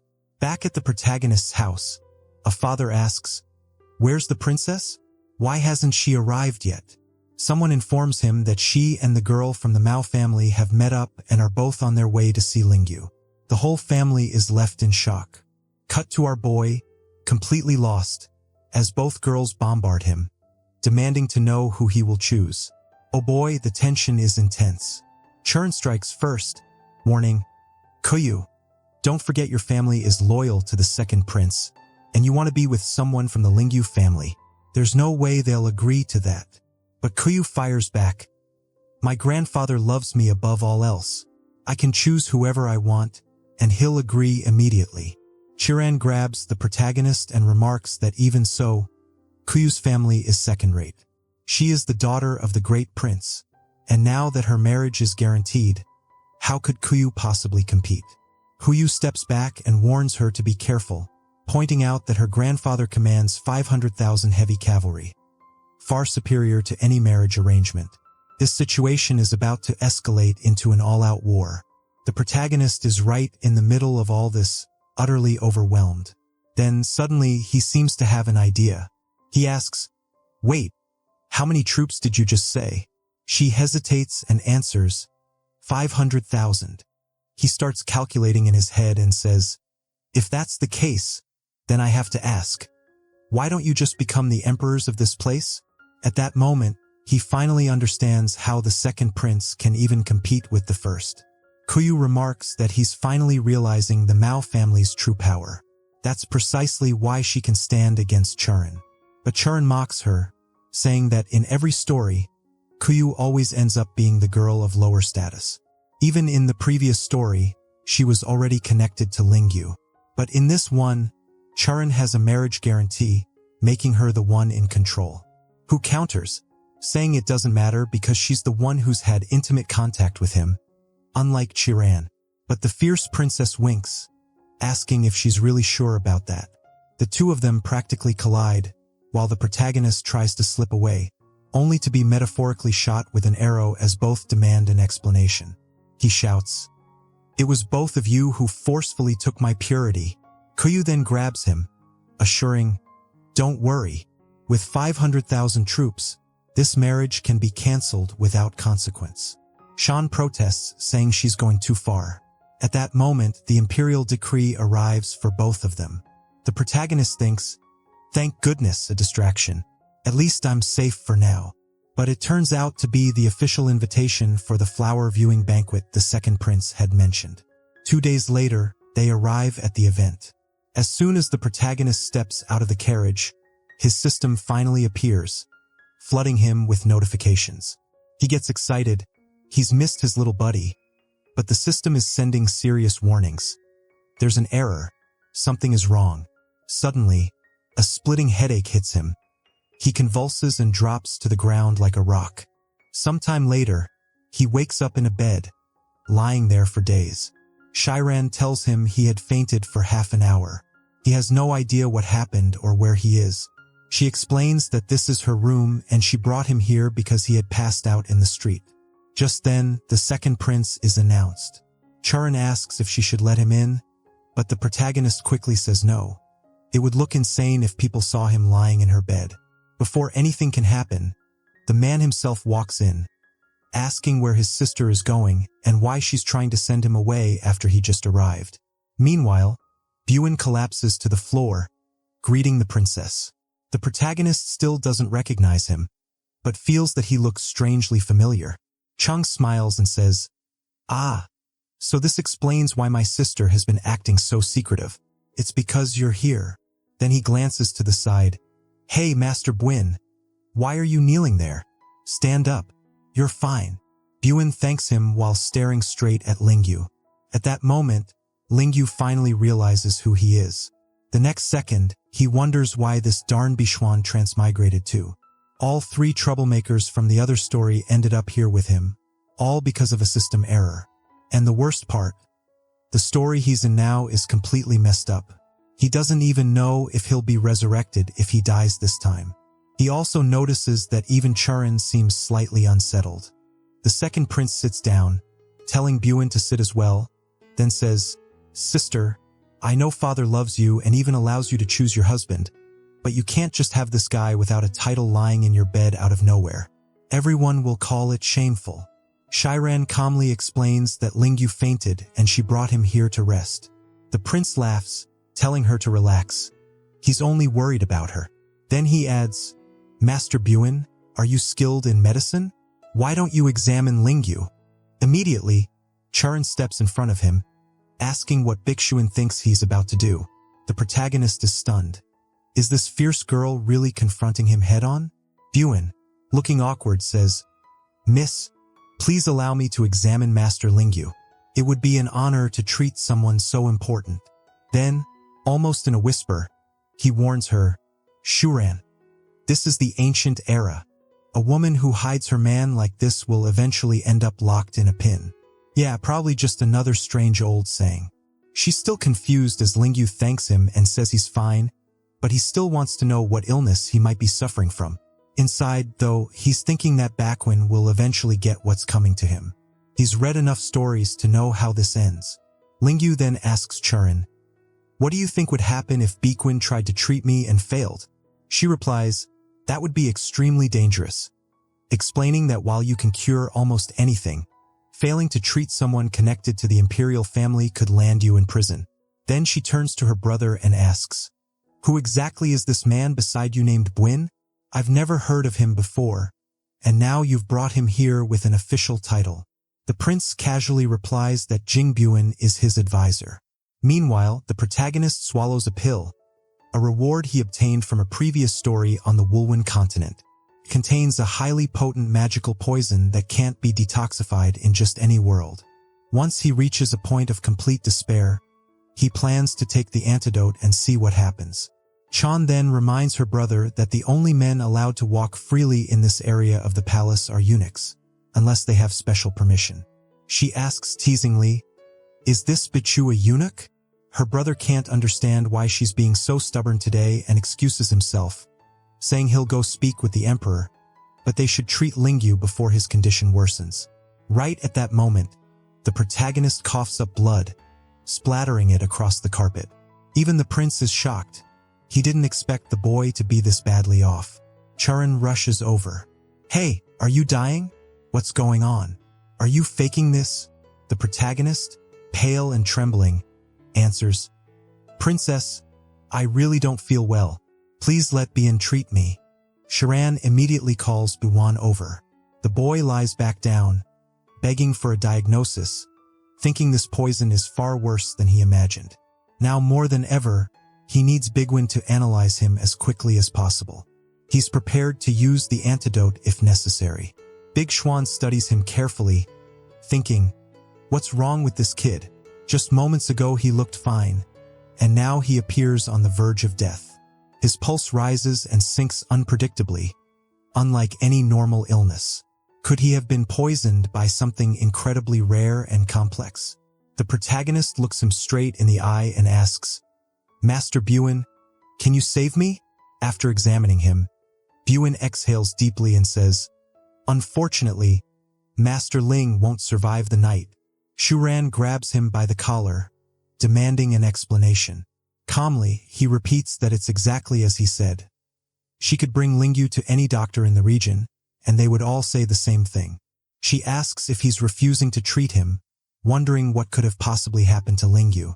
Out of the corner of her eye, however, she notices a faint smirk. Now she's certain the kid must have used some strange technique. Still, if he really dies, She swears she'll dig up his coffin and inspect the body herself. Xiang warns Bixwin that he's failed to fulfill what he promised. But he responds that while he is a great doctor, that doesn't mean he can save everyone in the world.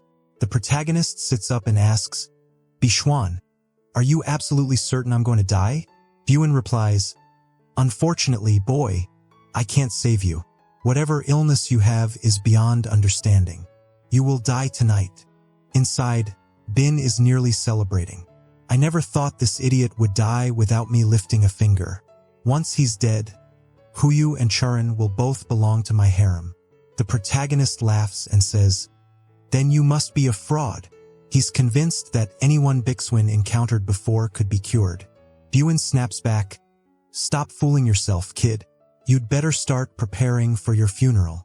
Lingyu, however, is thinking to himself, Bixuan, did you really believe everything would go your way in this story too? You may be skilled and prepared, but your fatal flaw is arrogance. This isn't the same world anymore. Bixuan glares at him and declares that by tonight, he'll be burned and dead. The protagonist simply smirks, excuses himself, and says he needs to rest. Xuan agrees and asks everyone to leave. Chang says that of course he'll go and give the dying boy some peace. But before leaving, he adds that Prince Duki will be attending tonight's banquet. Xuan barely reacts as Bixuan exits, the doors slamming shut behind him. Immediately, Xuan grabs Lingyu and demands to know what he did and why Bixuan couldn't cure him. In the original story, Bixuan was supposed to possess incredible medical abilities. The protagonist tells her to relax. He only took a small amount of poison to mess with the guy. Charan is terrified. Yep, she's completely falling for him now. He then pulls out the antidote, drinks it, and says it will detoxify him. Besides, she should be worrying about herself instead of him. After all, Chang mentioned that the Prince of Tai will be arriving to see her, and he's obviously bringing a marriage proposal. Shuran, confused, says she already has her father's permission to choose whoever she wants to marry. The protagonist explains that this freedom only lasts until the Prince of Qi shows up. When someone that powerful from another nation arrives, her father will make the decision for her. She'll be married off to form an alliance between countries. She really should have watched more classic dramas. This kind of plot twist always happens. Even the deepest parental love eventually becomes a political bargaining chip. Chiran shouts, You bastard! If you knew all this, why didn't you tell me? He explains that the story keeps changing as more unexpected people appear, making it impossible to know exactly what will happen next. Furious, she stands up and declares she'll never accept a political marriage. The protagonist grabs her hand and says he's not asking her to accept it. She just needs to be careful about what she says. After all, walls may have ears. Leaning in closer, he whispers, Be careful.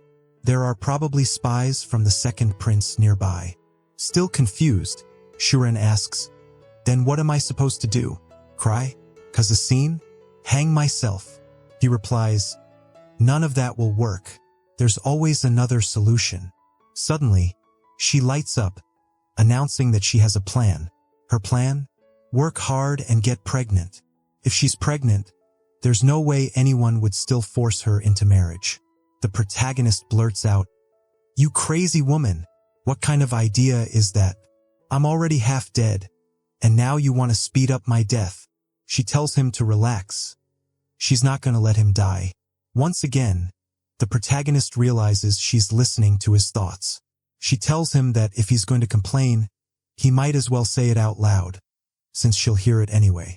He admits it was just a subconscious complaint and promises to be more careful. Still, that plan of hers to get pregnant is completely insane and will probably just end with his entire family being executed.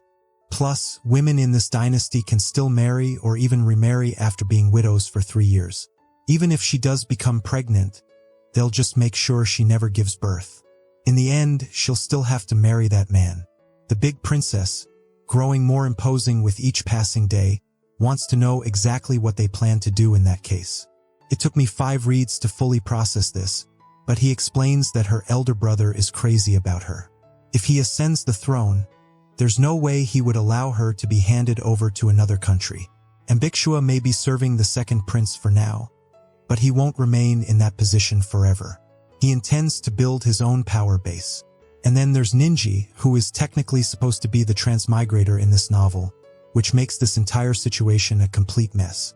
The protagonist is basically planning to stir things up, overturn the whole game, and seize the throne for himself, or maybe for the both of them. Churin calls him by name and sweetly warns him not to disappoint her. The protagonist recalls that Churin likes strong men, which might explain why she fell for Baekswin in the other story. Perhaps she really is the same person and fell for him again. One thing he's certain of: as long as he's in this story, he won't let her down. But if he's eventually forced to leave, there won't be much he can do about it. He still doesn't fully understand her plan, but all they can do is wait and see how things unfold. The poison is gone, and he declares it's time to grab some drinks. If anyone asks, they'll just say she healed him. Their entire conversation must remain a secret because he still needs to investigate things with Kyo. She becomes annoyed, telling him to stop talking about that girl, but he explains that she commands 500,000 troops. He can't simply ignore that. She makes him swear that he's doing this for the troops and not for her personally. The protagonist is slightly lost, and she throws him down, saying he can look at her, just not right now.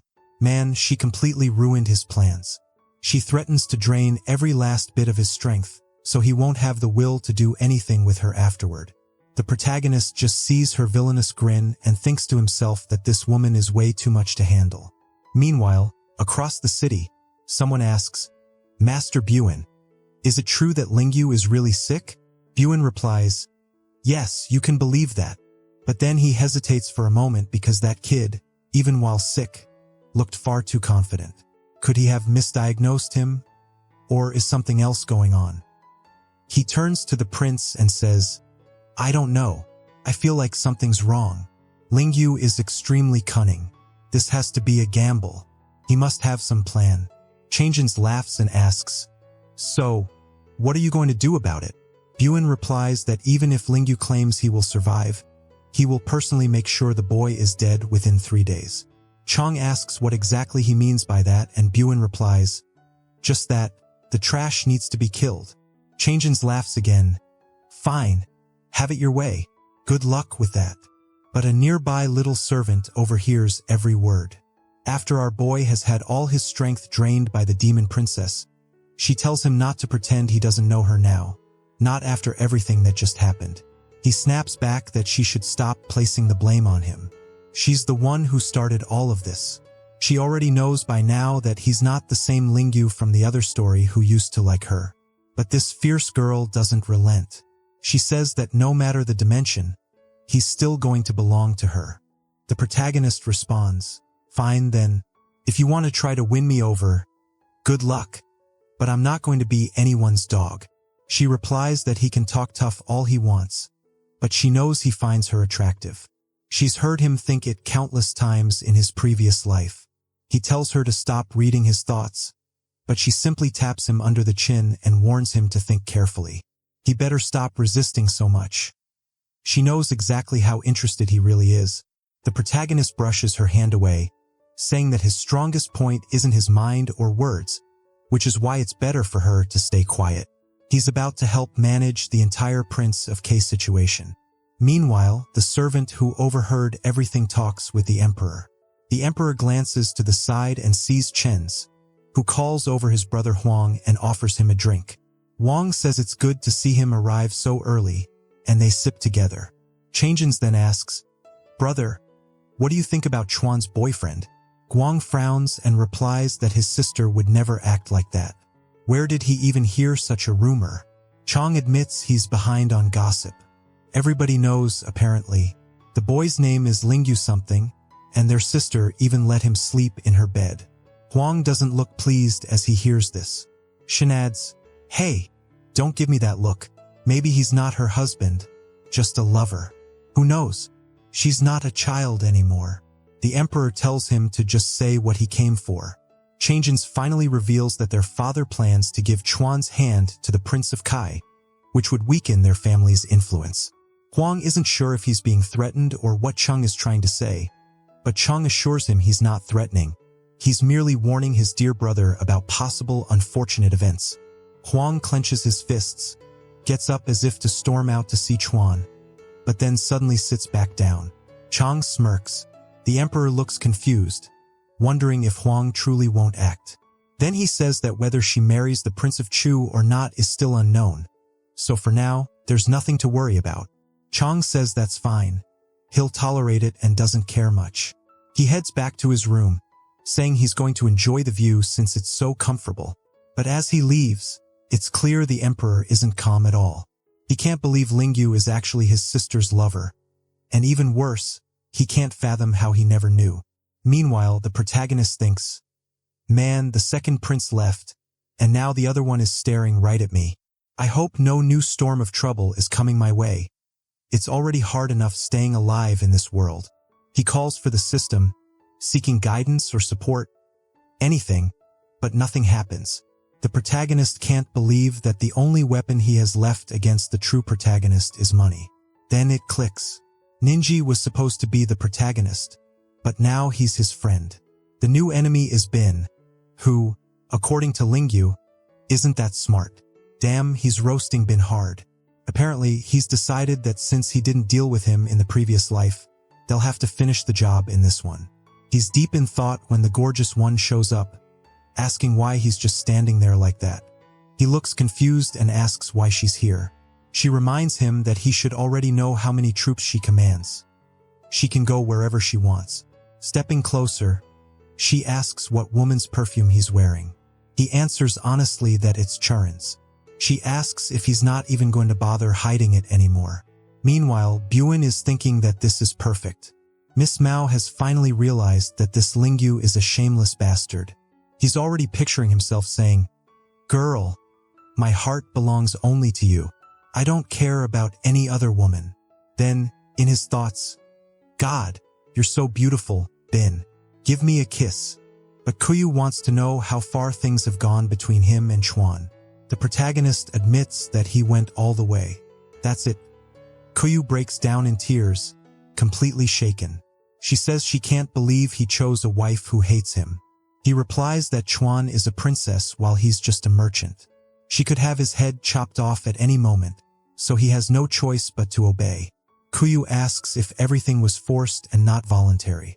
He's about to say yes, but instead asks why both of them are so obsessed with him. Sure, they exist in the same story now, but who knows if they'll ever meet again in another one, or if they'll even exist together at all. So why do they want him so badly? Kuyu says there's nothing wrong with liking him. And where did all that energy he used to have go? Just because his little system broke and he no longer knows what will happen in the future doesn't mean he can shut down like this. No matter what happens, she says he's responsible for her. The protagonist warns her that love brings nothing but trouble. Women only slow down the speed of his sword. She doesn't really understand what he means, but he simply hands her a cup and says he already told her he won't take responsibility for anyone in this world. He's living as someone who could be killed at any moment. Does she even know what cannon fodder means? She says yes, she watches Netflix. He says that's exactly why he refuses to take responsibility for her. Kuyu tells him to relax. He has all kinds of power and knowledge about the story, and on top of that, she commands 500,000 troops. He's safe for life. She even says that in marriage, she could offer all those truths as her dowry. He replies that there's no way her grandfather would ever agree to that. But she insists that if he promises to stay with her and ignore Churin, she'll find a way to make her grandfather accept it. At that moment, the succubus barges in, telling Kuyu to stop trying to steal her man behind her back. The protagonist stands up and asks if the great princess is scared. Shiran snaps back that she's not afraid of someone as weak and useless as her. Just like that, the two of them start fighting. As they fight, both women insult the protagonist, threatening that if he chooses wrong, they'll cut off his head. Big Xuan watches with satisfaction, thinking, "Good, Churin, you've finally woken up. Soon, the two of them will finish this guy off, and after that, they'll both belong to his harem." Meanwhile, the emperor observes everything and suspects that Changjins is trying to stir up trouble. He can't afford to fall into such traps. Suddenly, Xuan rushes over and sits beside the emperor, who glances at her and sees her taking a large gulp of wine. He tells her to calm down, but she immediately asks if he would do anything for his little sister. He answers yes. He promised their mother that she would always come first. She smiles and says, "Perfect." Then she asks him to become emperor as soon as possible. He agrees at first, but suddenly freezes. Apparently, he isn't emperor yet, just first in line for the throne. Before he can recover, Charon tells him not to panic. She's only asking something simple. Why doesn't he want to do it? He looks around nervously and says he's just glad their father isn't here to hear this. Have you forgotten father is the one sitting on the throne? You can't say things like that. But Charon replies that their father wants to marry her off to a man from another country and separate them forever. They'll never see each other again. When she's alone in a distant land, surrounded by strangers, what will they be able to do then? The emperor hesitates and admits she's right. That wouldn't be fair. Xuan presses on, saying she's not asking him to decide everything right now. She just wants him to convince their father to abandon the marriage plan. That would be best for everyone. Watching from afar, Chang notices that the emperor looks uneasy while Charon remains calm. Something strange is clearly going on. Immediately, he says, "Hey, Bixwin, you idiot. Those two are hiding something." Buanan, smug as ever, replies that the princess is probably just complaining about Lingyu's behavior. But Chang doubts that explanation. Why would a princess need to complain about her concubine? Someone she should, in theory, only be using for her own pleasure. Buan, however, seems excited. If she truly hates the guy, this might be their opportunity to get rid of him once and for all.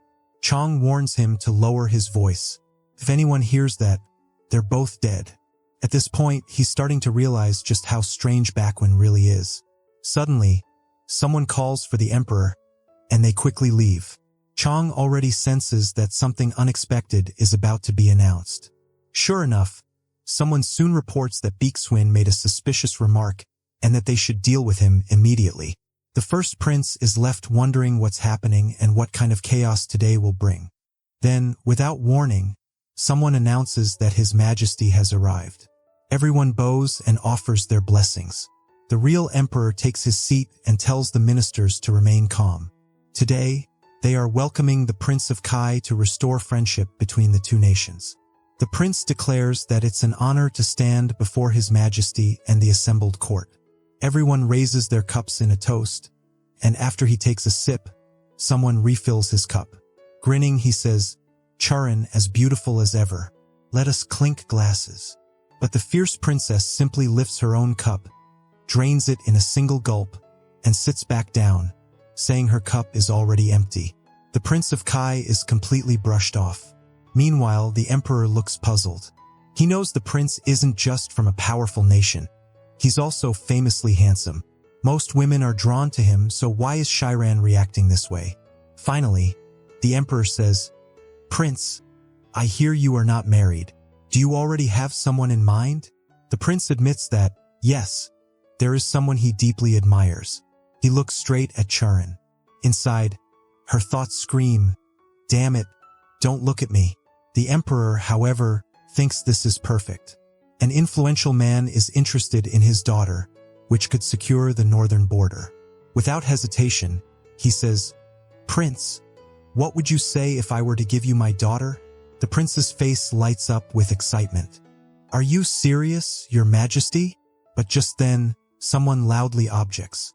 Everyone in the room freezes, wondering who dared speak against the emperor's words. First, it seems it must be Charon. Our protagonist and his gorgeous companion tense up. But no, it isn't Charon. It's Kuyu, boldly telling His Majesty that she strongly opposes this marriage. The emperor is fuming. He had been about to object, but the girl beat him to it. He orders Miss Mao to state her reasons. Calmly, she explains that the star of her military family revealed that Charon is the reincarnation of a powerful military star. As a future guardian of the nation, sending her away to another country could cause serious problems in the future. Chang'ing is completely confused, wondering if the general's daughter has lost her mind. She's staring the emperor down right there in the hall, while Kuyu remains unfazed, simply asking His Majesty to reconsider. Buin wants to intervene, but for now, he has no choice but to stay quiet and see how things unfold. Meanwhile, the protagonist thinks, damn it, she heard my thoughts again. He had been about to come up with some superstitious story to scare them into believing him, but that girl snatched the idea right out of his head and is now executing it perfectly, putting her heart and soul into convincing them while he's left thinking up more details for her to use. The protagonist has no idea what this crazy girl is planning as the emperor hesitates. It's true that the Mao family seers were accurate in predicting the future, but now that Kuyu has spoken, he says, Miss Mao, I've already given my word. How can I go back on it now? Inside, he's panicking. Damn it. Someone save me from this situation. I'm screwed. Seems like he's scared of those 500,000 troops too. Kuyu again asks His Majesty to reconsider. Inside, the emperor desperately hopes someone will bail him out, but outwardly, he has to maintain appearances, insisting that the matter is already settled. Then, our protagonist goes all in and declares that he too disagrees. The emperor snaps, "And who are you, boy?" But inside, he's relieved. Finally, someone to save me. I can blame it all on this guy, and I don't even know who he is. The protagonist explains that he's a member of the Lingyu family and was invited to the banquet. The emperor nods, thinking he must be one of Princess Qinyang's relatives. But why is he objecting? Buin grows angrier by the second. Everyone dares to speak up to the emperor while he has to stay quiet in the background. Even worse, the emperor seems intent on marrying Churin off. If she really marries the Prince of Kai, Bixuan will have to crash that wedding and slaughter everyone there. At that moment, the protagonist announces that the princess is gravely ill and won't live much longer. The entire hall falls silent. The emperor asks if he has any idea what he's saying. The Prince of Chai immediately questions, "Your Majesty, could it be that you simply don't want to give her to me and are staging this whole thing as a trick?" The emperor tells him to calm down and orders Lingyu to explain. Our boy says he knows a little medicine and, last month back at the mansion, he checked the princess's pulse. If they don't believe him, they can summon the imperial doctors to confirm. The first prince turns to Churin, asking if this is true. She's clearly as surprised as everyone else. Buin, on the other hand, is smiling. He thinks he's finally getting his chance. He whispers something to Chong, who nods in agreement. Buin steps forward and announces that he, Chan Bixuan, advisor to the second prince with skills in medicine, would like to check the princess's pulse. He approaches respectfully, apologizing. While Churin is still confused by the day's events, she extends her arm. He touches her wrist, then suddenly pulls back, saying, "It's a pity, but the princess won't survive more than 3 days." The first prince and the emperor exchange looks. The prince jumps to his feet, insisting that his sister's skin is glowing and healthy. This guy is completely obsessed with his little sister. Saying she's sick is basically lying to the emperor's face. Buin simply says that if they wish, they can summon the imperial doctors to verify his diagnosis. The emperor rests his hand on Churin's shoulder, saying this complicates things. With poor Churin in such a fragile state, how could he send her away to a distant country? Then he spreads his arms wide and announces, "Whoever cures her will be rewarded." After all that court drama, the royal physician comes and checks Churin, feeling her pulse.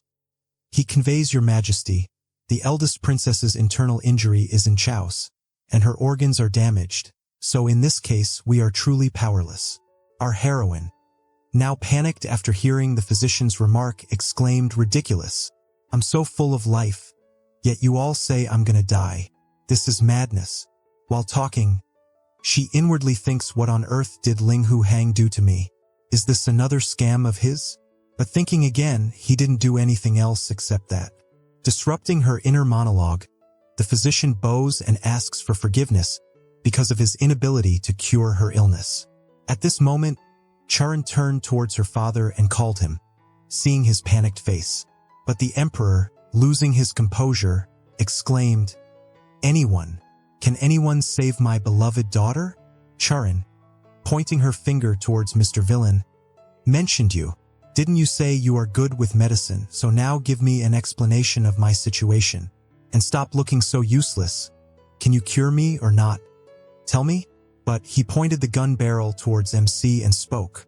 Young Master Linghu was the first to notice her princess's illness, yet he deliberately concealed it. So I think we should interrogate him thoroughly. MC, taken aback by his opponent's cunningness, mentioned Master Baishuan. You're skilled at shifting blame, is truly masterful and legendary. He adds, how can you say I concealed it? Because of the eldest princess's terminal illness, I haven't been able to sleep a night. Continuing his Oscar-winning acting, he mentioned, Mr. Baishuan, for your knowledge, you should know that I just got the medicine this morning. I would have given it to her princess, but my bad luck is that it requires 49 days to make. Mr. Villain, surprised, replied, 49 days? That obviously means you can't save the eldest princess. In Worldly, he thinks again it's a pity to sacrifice Churin, but it's worth it if Linghu gets out of the game. MC, now confident as ever, retorts Master Baishuan. Why don't you let me finish speaking first? He mentions that although it takes 49 days to finish, I can also ensure the eldest princess is safe for 3 days. This is also why I oppose betrothing the princess to the little prince. Now Baishuan, making a sharp jab, remarks that your own life is hanging by a thread, and you dare speak of saving the princess. What kind of hypocrisy is this? The snaky emperor, watching the duel of words between these two, thinks, what is this thing now? Baishuan, due to being deeply jealous, it felt like his testicles were turning purple. And now, feeling his opportunity to make a life-ending remark, says, Your Majesty, this man is deceiving everyone. 'Cause this morning when I checked his health, I clearly saw that he won't live past 3 days. So for him to save the princess in 49 days is nothing but trying to kill the princess. So I think he should be executed without any second thought. While he was babbling nonsense, MC starts to ponder, if Xiao Churin hadn't insisted on being intimate with me today, I wouldn't have thought of such a brilliant idea. Churin, seeing his cunning face, thinks, so it was you who did something to me. Forget it, at least I won't have to marry into a foreign country. Coming back in the verbal duel, MC mentions, Master Baishuan, I made a bet with you. If I don't die, you'll go to the city gate and dance naked. Now, for the second time, if I save the princess, what will you do as a penalty? But, disrupting his aura farming, the system starts giving warning, host correcting the bug, erasing abnormal data, breaking his dazed state. The emperor called him Linghu Hang. What's wrong? Bowing, he replies, reporting to your majesty, this humble one is fine. Linghu Hang, getting his shit back, switched his focus back to Baishuan. He asks the young master, you haven't answered my question yet. But to his astonishment, Baishuan kept standing in there like a statue. And to prove his suspicion, Baishuan suddenly turns on the villain mode just like a broken radio. He exclaimed, you can't win. The princess will be fine, even without your help. Linghu, thinking deeply, combines the abnormal behavior of his adversary with the sudden system prompt, and he also concludes that maybe Baishuan also got this message, which also makes both of the girls stutter in horror due to him now also having a cheat code. Churin, thinking about the consequence, concludes, I absolutely can't let Baishuan and Linghu make a bet. So she mentions, Father Emperor, your daughter is tired. Please have everyone withdraw. She adds, even though I have 3 days to live, that's still 3 days, isn't it? But for now, the Prince of Qi has come from far. Now I think the peak deal should be discussed with utmost care. The Emperor, seeing her consideration for the state, thanks her in gratefulness. So, Mr. Emperor, looking towards both of our characters, mentions, whichever of you can cure the eldest princess, I will grant you one request. And if you both fail, you will lose your head. And that's all for today, you're dismissed. Let her princess rest well. Now coming out of the palace, MC kept walking in a deep thinking state when Qinyue called him from the rear asking what's wrong? Hey, you've been frowning this whole time. What's wrong? But Linghu started like a kid who had put his feet in a pile of shit. He kept mumbling, the situation has changed. I'll talk to you through my thoughts from now, he adds. There's something wrong with this Zhang Baishuan. She replies in the affirmative. He says that Baishuan must have gotten a cheat. Didn't you notice his personality suddenly changed? Grasping the thought, she mentions, I vaguely felt that too. Pulling her on, he explains, let's go. There are too many ears here. Let's find a quiet place, and I'll explain my analysis. And as they were leaving, the second prince and Beishuan kept a close look. At this time, the second prince mentions that the Mao family has an alliance with me, yet this Mao Chiyue is so close to Ling Huhang. How utterly improper. Mr. Villain Bao Wing to the prince mentions, rest assured, with me here, your great cause will surely be invincible. Coming to their desired place, Ling Huhang speaks. I'll tell you exactly who I am now. She tells him, I'm all ears, I'm listening. He explained, I am a novel transmigrator who hoops into different stories with the help of a system, and my mission is to survive as long as I can in those stories. And about you and Xiao Churan, you are the characters of a previous novel. Due to a bug, we reunited in another novel. After his speech, when he looked towards her face, there was no surprise or any kind of emotion like that, so instead of her, he was shocked for a moment. Clearing his shock, she mentions that she already knew all this due to her reading his inner words. But instead of gaining peace, Ling Hu starts panicking more and more. Shaking her shoulder, he exclaimed, Mao Chiyue, you need to understand, you're just a fictional character, not a real person. This is a serious matter of life and death. She reminds him that she is aware of her situation, and about her being non-real person or an NPC, does it matter? Because we can see something like a novel transmigration to be real. She adds, you think you are a real person, but how do you know that you are not a character in a large novel? Considering that, I think I shouldn't be shocked by your truth? Thinking deeply about her predicament, he concludes, she's right, it could be like that. I have never thought like that. Gaining his composure, he mentions, there's more concerning matter than this. Just now in the hall, Beishuan's behavior suddenly changed. This is almost ghostly. I think he has received some kind of special information or power. And the system also malfunctioned at that time. So, I think the story is going to have a drastic change from now on. And about my previous doing, I thought causing and curing Xiao Churan's illness, I'll get the victory here. But now I think I should rethink my approach and also plan an escape route. And while making the plan, he suddenly paused and looked towards Mao Chiyue. Seeing her, he started panicking. Ling Hu questioned her, what's wrong with you? Glaring at him, she asked, explain this. Why were you in Xiao Churan's bedchamber?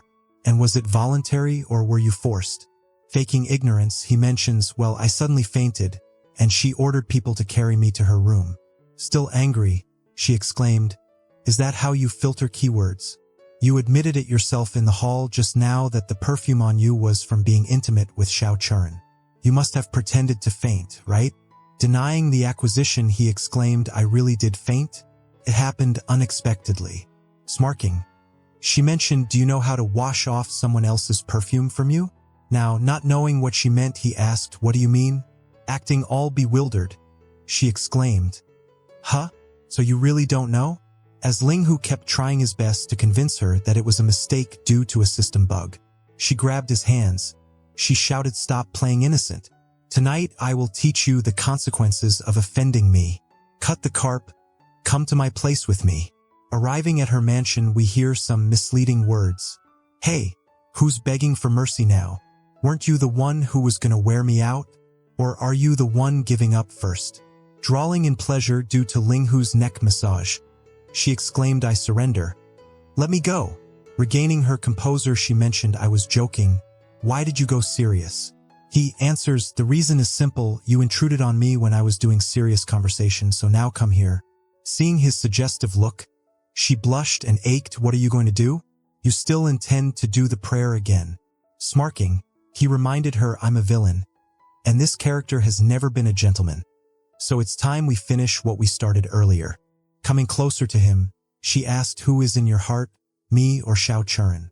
Ling Hu, now a PhD holder in handling girls, replied, why I must choose? I think I want both. Pouting, she retorted, you're terrible. How dare you treat me like a easygoing woman? But Ling Hu, clearly in Jigachad mode, replied, I've already reminded you, I'm a villain. Now she told him, even if you are a villain, I'll make it sure you only belong to me. Taking the test of her resolve, he mentioned, then let's see if you have what it takes.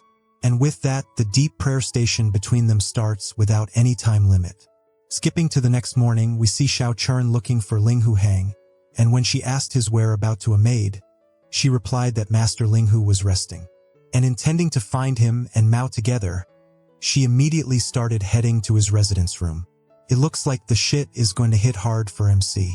Keep tuned to see what's up next. And like the video to help me make more sassy content like that.